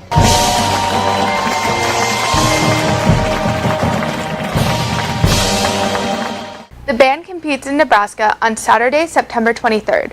Stay tuned to Jag TV for more information about this very exciting competition. And now we burrow down with an awesome club here at South that is filling the halls with scales. Nathan fills us in. That's cool. They're not deadly, and they're not slimy, but they are some of nature's beauties. Students can come in and interact with animals and hold them, and we learn about how to keep them and where they might live in nature and all that kind of fun stuff.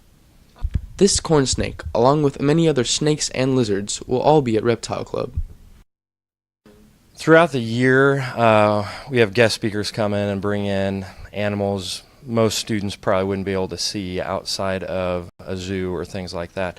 Nothing dangerous, but we basically keep all that within our meetings, and we would like to take field trips, but we haven't quite made that happen yet.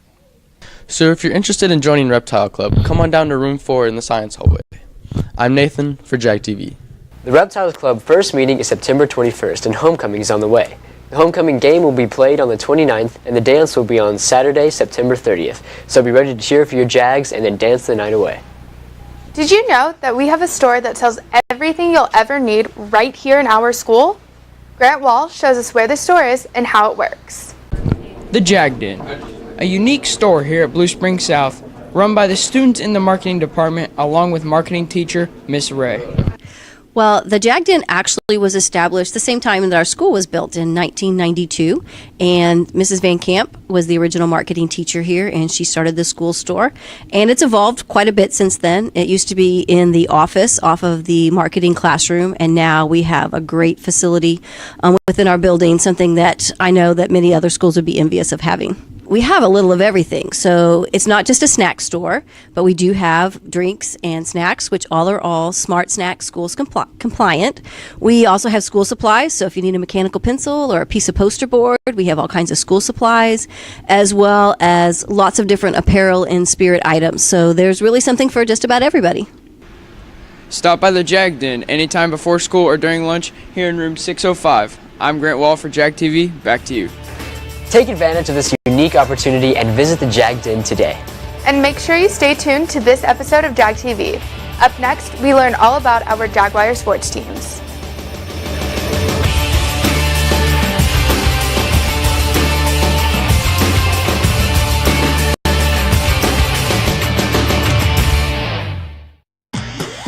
The Blue Springs Chamber of Commerce and St. Luke's East Hospital are proudly hosting the 48th Annual Blue Springs Fall Fun Festival September 15th through the 17th in historic downtown Blue Springs, Missouri. Fall Fun Festival has something for everyone, including amusement rides, tasty festival food, and more than 250 festival vendors, a car show, and 2 stages for performers, including recent voice contestant Casey Joy. The Fall Fun Festival Parade will start at 10 a.m. on Saturday. The parade's theme is The Spirit of Mardi Gras. Whether you're featured in the parade or relaxing on the sidelines, you are sure to have a great time. Join the Blue Springs Chamber of Commerce and St. Luke's East Hospital for an exciting Mardi Gras weekend done the Blue Springs way. For more information about the Blue Springs Fall Fun Festival, go to their website, bluespringsfallfestival.com. Hey Jags, Matt Mitchell down at Culver's. We're about to celebrate our 10th birthday here in Blue Springs, selling these delicious burgers and frozen custard. We've got so many delicious sides for you to choose from, whether it's our crinkle cut French fries, mashed potatoes and gravy, or maybe our world famous Wisconsin cheese curds. Try our signature Culver's Bacon Deluxe Butter Burger, made with fresh, never frozen ground beef, all cooked to order. We just wanted to say thank you to everyone for helping support our locally owned restaurant.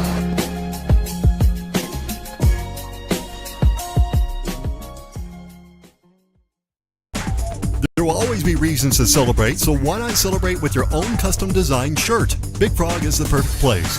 Design that shirt yourself with the help of in-store professionals with no minimum orders, no setup and artwork fees, and only a 24-hour turnaround. Think about it, your own shirts for your own group of friends, teamwear, parties, clubs, fundraisers, school spirit, or even for your own local business. So come on in, let Big Frog help you design your own custom shirt, located just off I-70 Blue River Road next to Jimmy John's in Independence. Website is bigfrog.com/independence. Big Frog, where fun is always celebrated.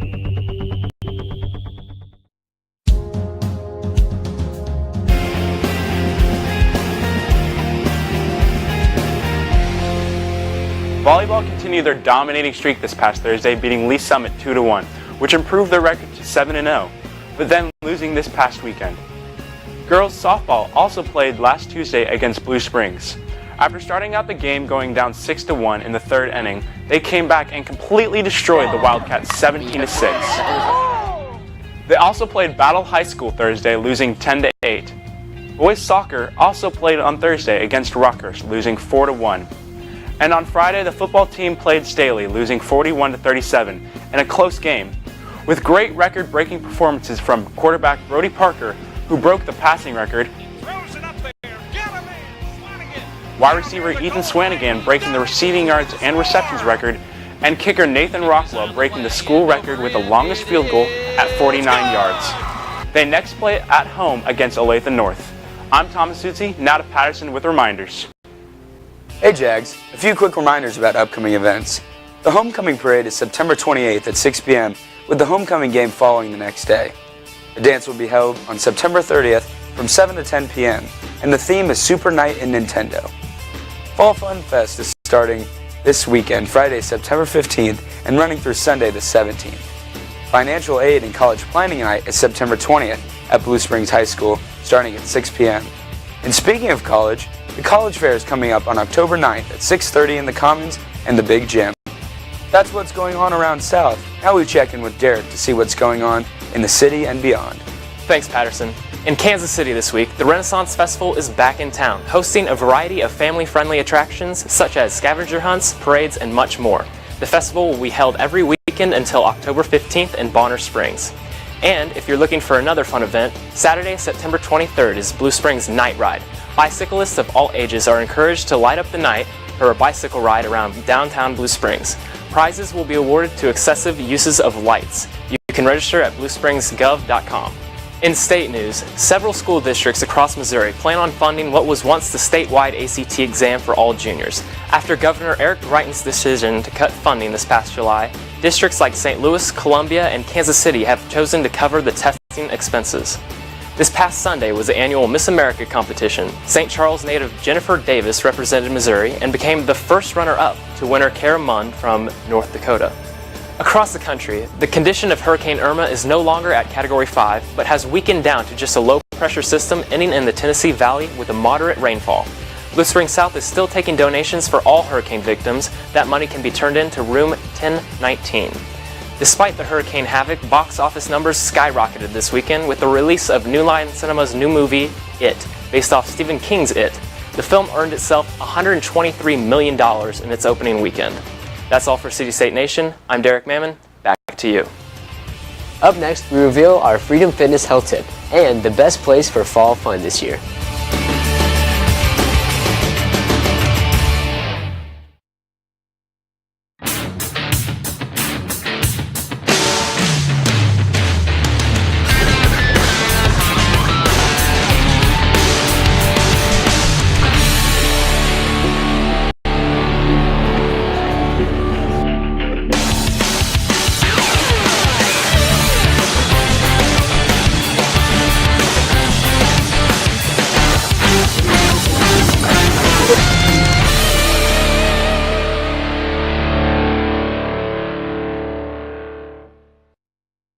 Hello, I'm Dr. Dahlquist at Dahlquist Dental. We've been providing family dentistry in the Blue Springs area for the last 34 years. We go out of our way to attend your dental needs. That's why here at Dahlquist Dental, we offer IV sedation for those that need just a little bit more relaxation. We take most dental insurances, and for those who need a payment plan, we offer care credit. No matter the age, anyone in your family that needs dental assistance, come see us. Locally owned and operated here in Blue Springs. Dahlquist Dental. Give us a call or visit us at our website, dahlquistdental.com. We'll see you soon. Our Freedom Fitness health tip of the week is to end your showers with cold water. Athletes and Navy SEALs do this to help the body heal and be refreshed for the next day. An exciting event is coming to Blue Springs. Carly Baldus tells us all about the #1 place for fall fun. I'm here on Main Street with Dixie, who's with the Chamber of Commerce, and she's going to tell us some information about the Fall Fun Fest. So what kind of live entertainment do we have this year? So we actually have a lot of really great acts, very local acts, which is always great. It's a great way for us to bring a lot of the crowd in. But our big headliner is Cassie Joy. She was on the most recent season of The Voice, and she is actually also from Smithville, so that's a really big pull for us. But we also have local talent like Damian Gunn, Red Velvet Crush, so those are our other performers too, along with the community stage where we have a lot of actually local dance teams and things like that who are going to be here as well. All right, that sounds like it's going to be a lot of fun. So what kind of food and rides are there going to be? So we do have a full carnival coming. It's actually only 75 cents per single ticket, but you can also buy them in bulk. You can expect all the normal rides that you would see at your average fare, and so that's going to be really good for all of you guys coming looking for something to do. As far as food, we have anything you could want. Snack food, we have Timmy's Burgers, of course, that's what everyone always gets excited for. Just a lot of great fried, fattening foods that we all love so much. All right, thank you. I'm Carly Baldus for Jag TV. Back to you. Fall Fun Fest will be held in downtown Blue Springs on the 15th, 16th, and 17th, so be sure to stop by for all kinds of fun. Next week, more on our amazing sports teams and news about what is happening around Blue Springs. Be sure to follow Jag TV on Facebook, Twitter, and Snapchat, or online at jagtvnews.com. I'm Andrew Berg. And I'm Natalie Burkett. Have a great week.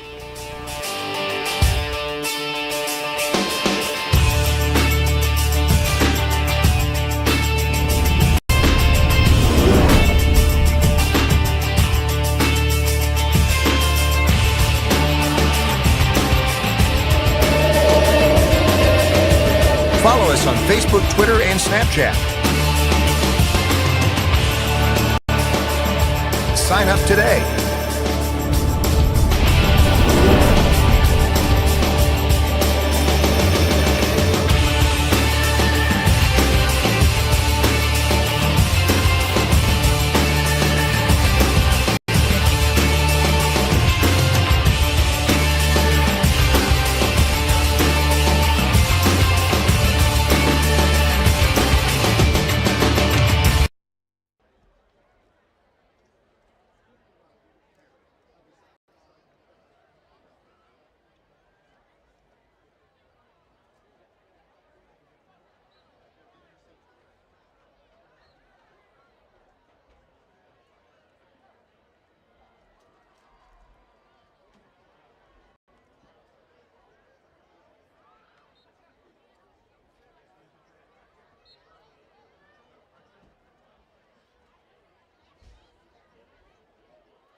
Your attention to the track where the Jaguar Football Booster Club would like to recognize tonight's sponsors.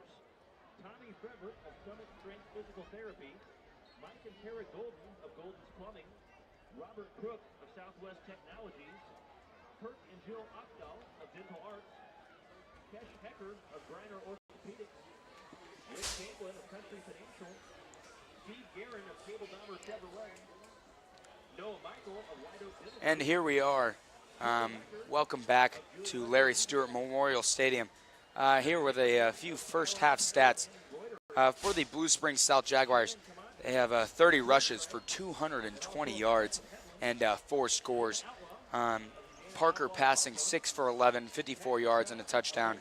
And, you know, a total of 274 yards in the first half, which is very, very good for this Jaguar offense. Great to see. And not only is the offense stepping up, Olathe North's offense is being, you know, single-handedly taken down by this Jaguar defense. And Patterson, the defense has been huge for the Jaguars, averaging, you know, giving up 35 points a game.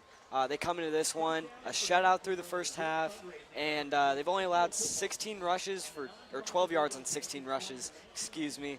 And then 1 for 8 and only 15 yards passing. That's remarkable from the Jaguars so far. Also, as Patterson said, getting it done on the offensive side. It's 43-0 here at halftime. Pretty good performance from the Jaguars so far. Yeah, you love to see that. The thing that sticks out to me is the 16 rushes for 12 yards. That's averaging less than 1 yard per carry, which is, you know, unheard of, and quite frankly insane for this Jaguar defense, who has struggled here so far this season. And you know, they've really stepped up to play today. Yeah, and also to add to the Jaguars' success on the defensive side of the ball, only 1 first down in the first half was given up, and the Eagles have not gotten past the 50-yard line, despite, you know, a few pooch kicks from Nathan Rockwell and the Jaguars on kickoff. So pretty good performance so far from the Jaguars. Yeah, and you see that 1 first down coming for the Eagles.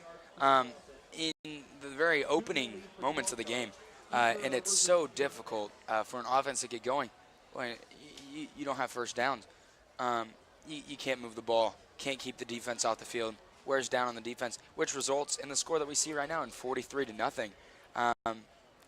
It's so difficult, to keep a defense, keep a defense fresh, honestly, when your offense can't stay on the field.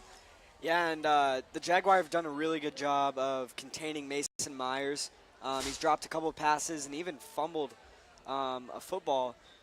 And the Jaguars have forced 2 fumbles in the first half and have recovered both. So pretty good. I'm just really shocked by the Eagles' ability to not produce on the offensive side of the ball. And the Jaguars have really showed up to play today. Yeah, we didn't really expect this from this Eagles offense. We playing a team from out of state, so we don't know as much, scouting wise on this team. But we didn't expect the level of play from this Olathe North team, to be this low. And it's due to the fact that their defense is on the field for the majority of this first half. It's so difficult. When you're fatigued like that, to keep going as the Jaguars run a no-huddle offense. It's that tempo. And I almost feel bad for the defense. It's so difficult to contain. Yeah, and they've done a good job, like you said. No fatigue really being shown. And how about Blaze Tipton, his first game back from that meniscus tear, setting him out 4 weeks. He's played outstanding so far. Yeah, he is definitely, I think he's excited to be out on a football field. Like we've said before, he loves the game, and he, obviously he was devastated when he learned he was going to miss the first 4, but luckily it was no more than that for Tipton. So great to see him back out here. So the Jaguars elected to receive in the second half, or to kick off this second half. And so up 43-0, we'll see how they come out and start this second half. And we go back to our Aflac trivia question of the day. Aflac. And the question was, in this decade, since 2010, what is the most points scored in a first half by the Jaguars? And Carter, what is that answer? And the answer to that trivia question is in 2011, the Jaguars scored 49 points in a first half, and that's pretty remarkable. Yeah, and 43 here scored today. Looking on that same path in that game in 2011, the defense doing the same thing that they are here. Jaguars won that game 49-0. Put on 49 points in that first half, and there was no scoring there in the second. So they ended up winning that game 49-0. I'm sure the Jaguars here tonight would love to do the same, if not more than 49 in the 43 that they have right now. And of course, keeping that visitor scoreboard looking at 0. Yeah, that would be something if we saw a shutout after giving up at least 35 points a game. Or not at least, but on average 35 points a game. Yeah, and the ball falls off the tee here. The first 4 weeks, so gotta love the Jaguars coming out, looking like they're gonna get their first win of the season. Yeah, playing with some emotion, and that's what we love to see. We have number 35 here, Zach Willoughby Neal to kick. He's a freshman, and he boots this one to around the 10-yard line. Vival takes it, and a cut up, and he almost breaks the tackle here. He fumbles the ball, but they're going to rule him down. There's a flag near the 20-yard line. We assume it'll be a holding, 90% of the time on a return like that, deep in the returning team's territory. It's likely a hold, but we'll wait to see from the head referee. It is a hold on the Jaguars. We'll set them back 10 yards. And now we see our first glimpse of number 10, Adam Connors, in theory, the third-string quarterback behind Brody Parker and Michael Muehlberger. But with Muehlberger's thumb injury, Adam Connors steps into that second string role. With a lead like this, you can expect that second string to kind of get some varsity experience, and it'll be good for his development. Yeah, and it's nice to see, the backups go in, especially this early in the game. But yeah, we've seen Connors a little bit this season. He's got a good arm. Hands it off to Koenig. A short 2-yard gain up the middle. And it's looking like this Jaguar team kind of laying off the gas pedal right now. We see number 77 on the sideline, Malik Cadenhead, getting some ice. He's the starting nose tackle for the Jaguars, which means he may not go back into this game, which could be a sign that Jaguars are putting in their second string guys. So here's 2nd and 8 from the Jaguars 13 and a flag here. Let's see what it is.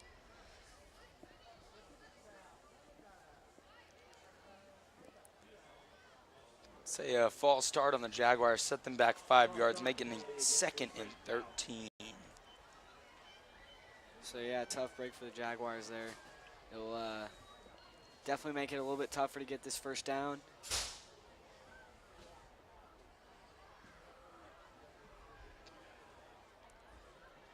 So the Jaguars are going to go 4 wide here.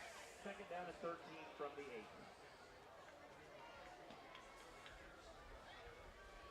And Adam Connors hands it off. And Koenig breaks one here down the sideline. Ooh, and nice tackle there from Olathe North.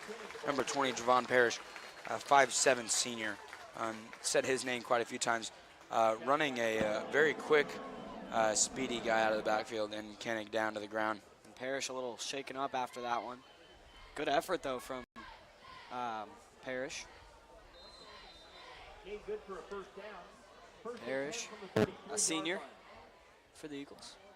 Connors with the snap and the handoff to Koenig. Some running room. He shakes a tackle and is thrown down to the ground by number 23, Anthony Crawford, a 6-foot senior for Olathe North's defensive line. That was a very textbook tackle. And how about Koenig? His toughness, he's 5'8", 145 pounds. And he's tough, man. He breaks tackles. He's not afraid to take a hit. Pretty impressive. And Connor Swindell getting warmed up on the sideline, the offensive lineman.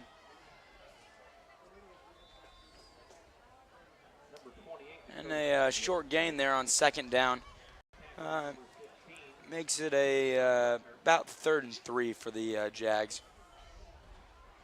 Obviously love to keep this offensive unit moving. Don't have a lot of first stringers in right now, but it'd be good experience for this second string team. And Koenig up the middle, and he is short of a first down here. He has stood up right there. Good there. push by that defensive line from Olathe North. Maybe a second wave here from the Eagles front. And the punt team will come out for the Jaguars. This is a first tonight for the Jags. This is the first time we're seeing number 91, Trent Whitting, a 6-foot, 175-pound junior punter, and he has a leg. Nationally a ranked punter in the United States, and that's exciting to see. That goes back to that great tradition of kickers and also punters here at Blue Springs South. And he gets this one off. Not a great punt. It's out of bounds at the 30. Let's see, 38-yard line, I believe. So not a horrible punt. Not a great punt either. Obviously expected a little bit more out of Whitting right there. Could have pinned them just a tad bit deeper in their own territory. And now we see our first look at number 79 for the Jags.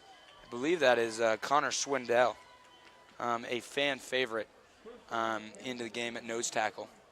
Senior with a lot of heart, and a lot of the guys around South really like his attitude.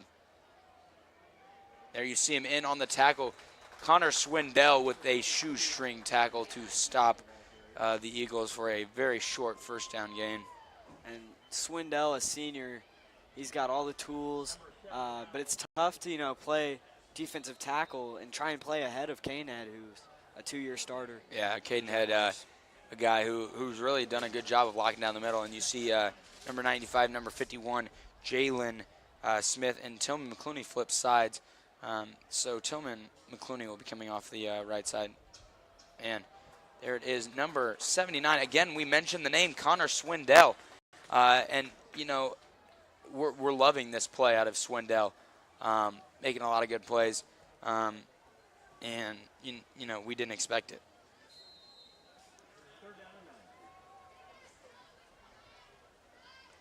Third and 9 here for the Eagles. Zach Kraus in the shotgun. 4 wide and a tailback in the backfield. They go to the tailback. Sanchez, he will get that line to gain, yes. That is the second first down of the game.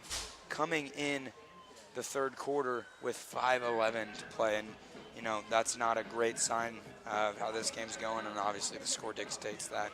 And it's the first time the Eagles have gotten across the 50s, so. Obviously good to see for them. Little morale boost there on the other side.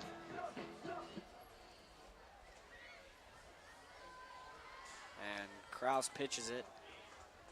Not much going there on first down. That was number 8, Malcolm McKibben. Short back, got some speed. But yeah. 5'8" and turned the corner. Yeah, good play by the Jaguars, though, to get him for only a gain of 1 yard. So 2nd and 9 from the 48. And you would think the Eagles would try and pass to get back in this game, but not a whole lot going in the passing game for them. Just 4 minutes remain here in the third quarter. 4 wide and tailback. And Kraus pressured. McClooney. He scrambles and falls down. McClooney will get credit for that tackle there. Now we see number 11, Drew Martin, in for McClooney. Drew Martin, a tight end normally for the Jaguars, can also play defensive line, which is nice to see. And although we see a lot of the backups in for the South offense, this South defense still looks pretty much at full strength. Kraus takes the snap. He looks to 22 Sanchez. He'll look to scramble, and he fires a ball way downfield and just overthrown. He was so close on that one, just about 20 yards overthrown. So not a great showing there. But you know what? That may be nerves, and that may be a little bit of pressure. He could feel the Jaguar defense coming up on him. So Olathe North will probably go for it here. Looks like there's a flag on the play. And it's on the Jaguars. We'll see a penalty, I believe, for unnecessary roughness, roughing the passer. And, that'll give the Eagles a break. Late hit there on the quarterback. Not great. Not what you want to see out of your defense. But it is what it is, up 43. So, yeah, it's nice to sit the starters here, give them a break after that amazing first half performance. Lots of running room there for number 22, Sanchez. Number 22, Sanchez, the ball carrier. And McClooney back onto the field for number 51, Jalen Smith.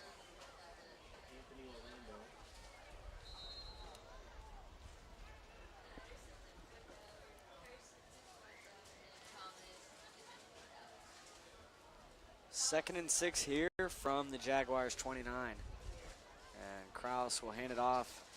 Sanchez bounces it outside, man. He has a little bit of room to run.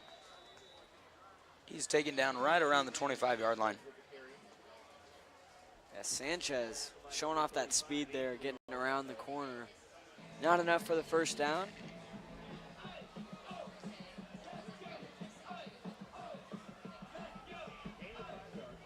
You love to see this for this Jaguar team. Confidence builder right here. It may not be the most entertaining game, but it's definitely good for this Jaguar team. Get some, some minutes under their belt where they're, ahead, playing with a lead. Ooh, and Sanchez. Wow. What a move. Wow. Gets the first down and a little bit more. He absolutely shook Tipton right there. Tipton had him down in the backfield, and Sanchez with one plant of the left foot and went to the right. And we're looking at 1st and 10 from the 18-yard line. And the Jaguar student section's still in it, even though they're up 43 points. Sometimes when you get a big lead like that, some of the fans kind of, get out of it a little bit. You can hear the rumbling of the crowd. Ooh, and a touchdown there from Kraus to number 8, Malcolm McKibben. And, as much as we don't like to see the Olathe North Eagles score, it's good to see them on the board for the first time today. The South student section really couldn't care less at this point. In the middle of a chant, it's not a huge deal right now. And you see the Eagles being spelled out with their flags. Not a whole lot to cheer for. Wow, a laser kick through the uprights. That was not the prettiest thing we've ever seen, but it went through the white posts. So it's good. Jaguars on top, 43-7 here with just over a minute remaining in the third quarter. Yeah, it took the Eagles a while to get on the board, but they've finally done it. So we expect to see some more backups getting some playing time.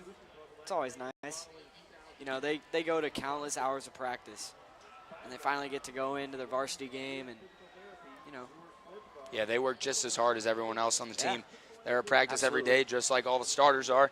And it's nice to see them get their opportunity to, show what they're made of, possibly be a nice little breakthrough opportunity, for guys that are looking to play, guys that are sophomores and juniors that are, looking to play next season. So definitely gives them a good opportunity to show what they've got right here.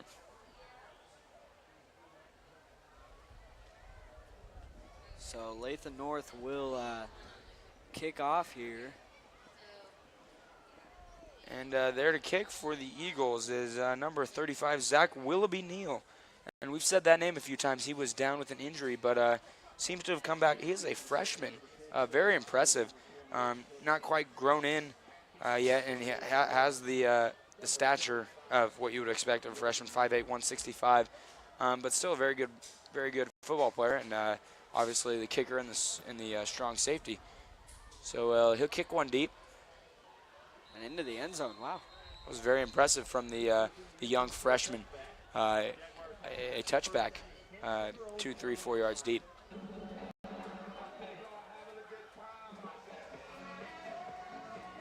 You gotta love the sideline dances from our cheerleaders and Touch of Silver dance team. Yeah, and they won't stop even though we're up 43-7. These cheerleaders and these dancers, this is what they are most excited about, through the week. So it's good to see that school spirit coming through. They are definitely tonight, especially proud to be a Jaguar. Pitch here, not much going on first down for the Jaguars. Jaguar offense seemed to stall a little bit, and that's just how it is when you put in the second stringers. And obviously the play calling is a little bit different when you're not looking to score points, as the Jaguars are doing.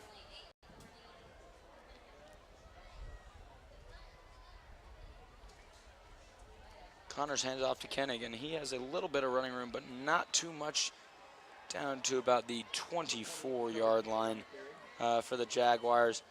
And a third and about 6 coming up right now. And we'll go into the fourth quarter here. The Jaguars up 43-7 over the Olathe North Eagles. Hello, I'm Dr. Dahlquist of Dahlquist Dental. We've been providing family dentistry in the Blue Springs area for the last 34 years. We go out of our way to attend your dental needs. That's why here at Dahlquist Dental, we offer IV sedation for those that need just a little bit more relaxation. We take most dental insurances, and for those who need a payment plan, we offer care credit. No matter the age, anyone in your family that needs dental assistance, come see us. Locally owned and operated here in Blue Springs. Dahlquist Dental. Give us a call or visit us at our website, dahlquistdental.com. We'll see you soon. All this took was a pristine SAT, ACT, and GPA. Before that, a healthy dose of travel field hockey, volunteering, the arts, and 18 years of everything else. Sending a kid to college is overwhelming. But to solve the big challenges of tomorrow, start with simple steps today. If you're ready to start, we're ready to help. So let's get started at countryfinancial.com. Call your financial representative, Stephen Perch, at 816-795-6232. And we're back with Koenig breaking one off of a halfback counter. And was that good play calling there on 3rd and 6. Koenig breaks one off for 25, 30 yards. Personally, I want to see Adam Connors throw the ball.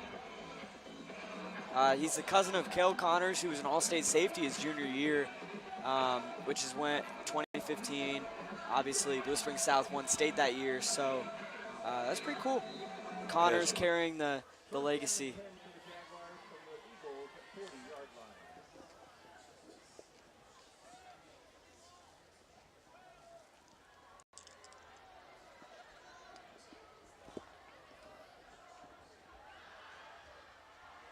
So here, 3 wide for the Jaguars.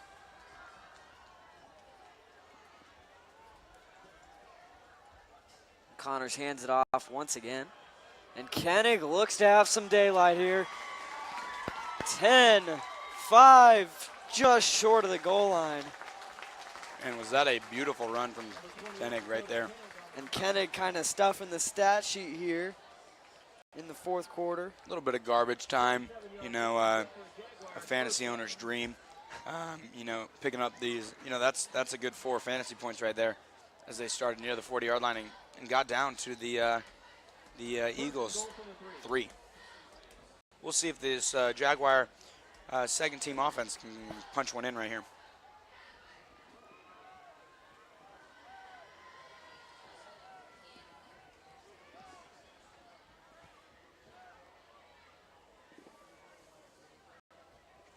Connors lines up with Koenig to his right.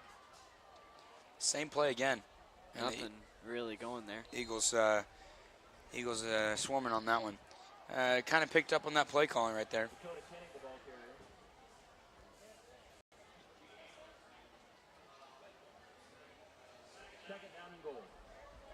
We see here on the near side, number 79, Connor Swindell, our Dahlquist Dental player of the second half. He had a great defensive stand there. And Connors, will he take this one himself? Touchdown, Jaguars! And Adam Connors with his first career touchdown. It's a rushing touchdown, but it still counts. So good for him. Congrats, Adam. And I'm sure he's really pumped up over there on the sideline. His parents here watching him. I'm sure that's pretty heartwarming for them. It's a special moment, definitely, to see your son go out there, get his first career varsity touchdown, and, you know, Connor's very excited about that. Some might call him the heir to the throne. Both quarterbacks ahead of him in the depth chart, graduating seniors this year. So Connors will be the favorite to take over next season. And Nathan Rockwell punches one through. Jaguars now lead 50-7 with a running clock here in the 4th quarter due to the score of this one.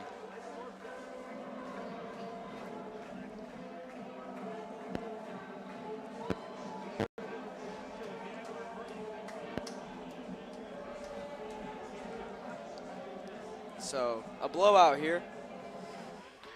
It's been that way since early. I think it's very safe to call it a blowout at this point. First one of the season for the Jaguars in about 8 minutes here with the running clock. We're excited. Excited for this team, and they look good tonight. Yeah, very, you know, this can build. You can build off this if you're the Jaguar team. Even even though you put in your second stringers in the second half very early, this is definitely a momentum win that could propel this Jaguar team to, who knows what could happen. So Rockwell here to kick.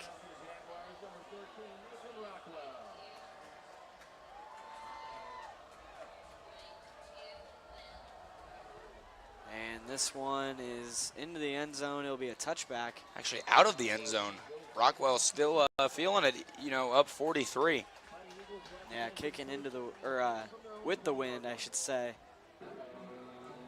Rockwell, probably the best kicker in the conference, would you say? I'd say I think the kicker from Park Hill, too, very, very solid. I believe he's going to Northwest Missouri State next year.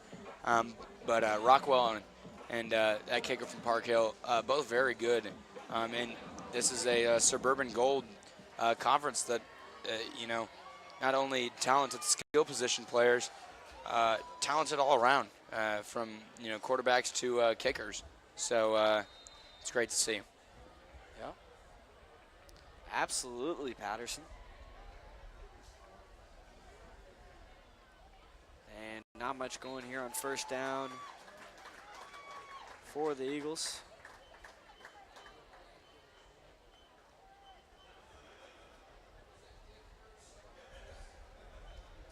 Number 43, Arlen Bruce, the ball carrier. Gain of 1 yard. So the Eagles look like they're going to run this clock down a little bit. Knowing they're out of it. And behind the line of scrimmage, a good play there. Jaguar defense not giving up, even with a 43-point cushion. Just under 6 minutes now left to play in this ball game, and I think it's about safe to say this one's over.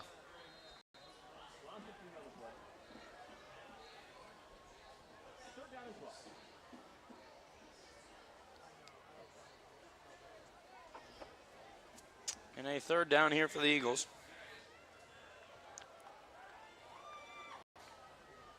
And a handoff.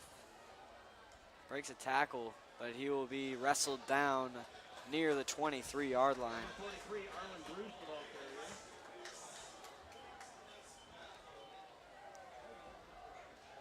carrier. And some defensive substitutions here.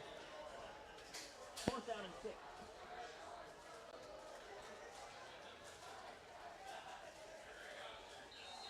So we've got Myers lined up at quarterback, and they've got Myers lining up everywhere. And they get the Jaguars to jump. That'll result in, assuming it's an offside penalty, result in a 4th and 1 for the Eagles, and definitely makes it, makes you think about, do we go for this, or are they still thinking about possibly a pooch punt? Now we'll see what the Eagles do on this one. It looks like they will go for it. Not lined up in punt formation, but number 4, Mason Myers, still lined up there back at the quarterback position. A check to the sideline, and he backs up for the pooch punt. And they do get one away, just barely. Jaguars with no one deep to return. Takes an Eagle bounce down to the Jaguar 41.5-yard line.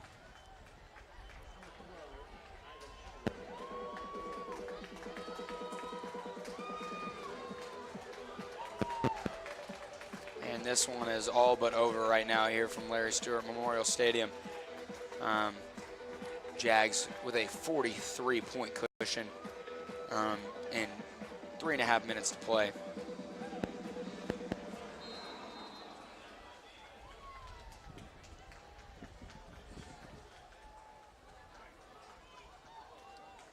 Now we see the 4th-string quarterback, Jalen Johnson. Number 15, Jalen Johnson, a sophomore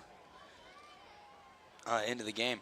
So, really giving some playing time to the guys that don't necessarily get it, on the varsity level. We'll see what Johnson can do. And Jalen Johnson, a baseball player for the Blue Springs South Jaguars. He hands the ball off to Nishan Rick, a 5'10", 165-pound sophomore. So it's now looking like the sophomore team has entered the game. Even on the line, a lot of guys that normally aren't getting much playing time.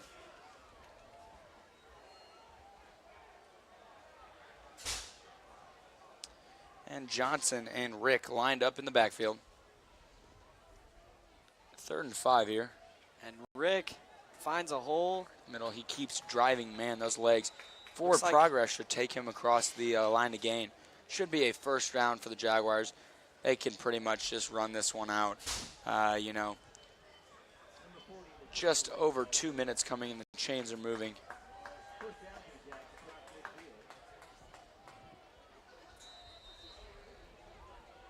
First down and 10 from the 47.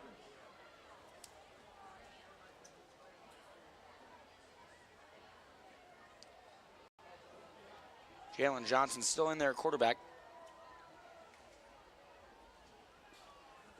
Same play for the Jaguars, and we don't expect much right now. Sportsmanship comes into it.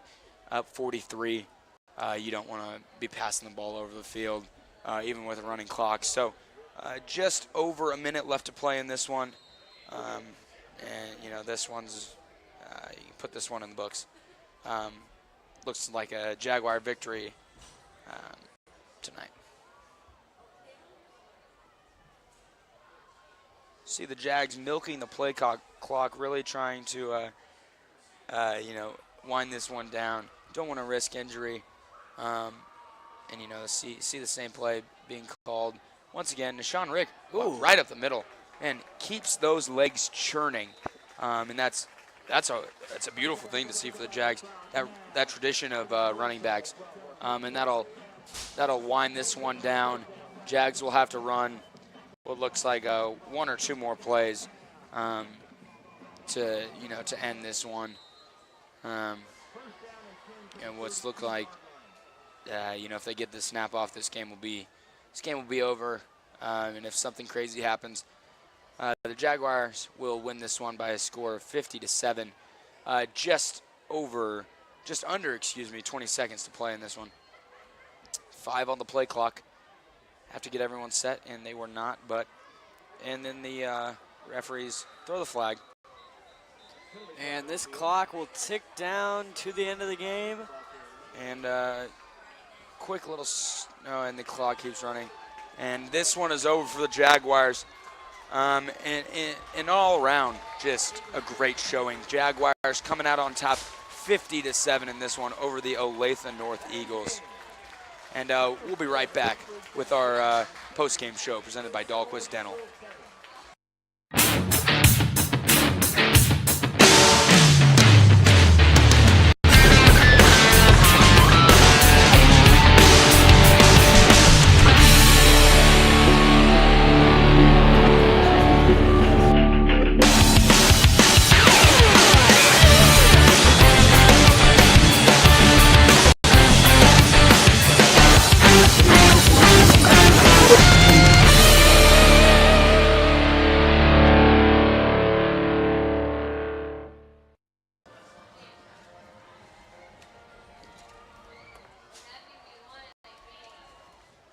And we welcome you back here at Larry Stewart Memorial Stadium with a final score of Jaguars 50, Eagles 7. And this one was, a blowout from the start. Jaguars putting up 43 points in that first half. And you love to see that out of a team.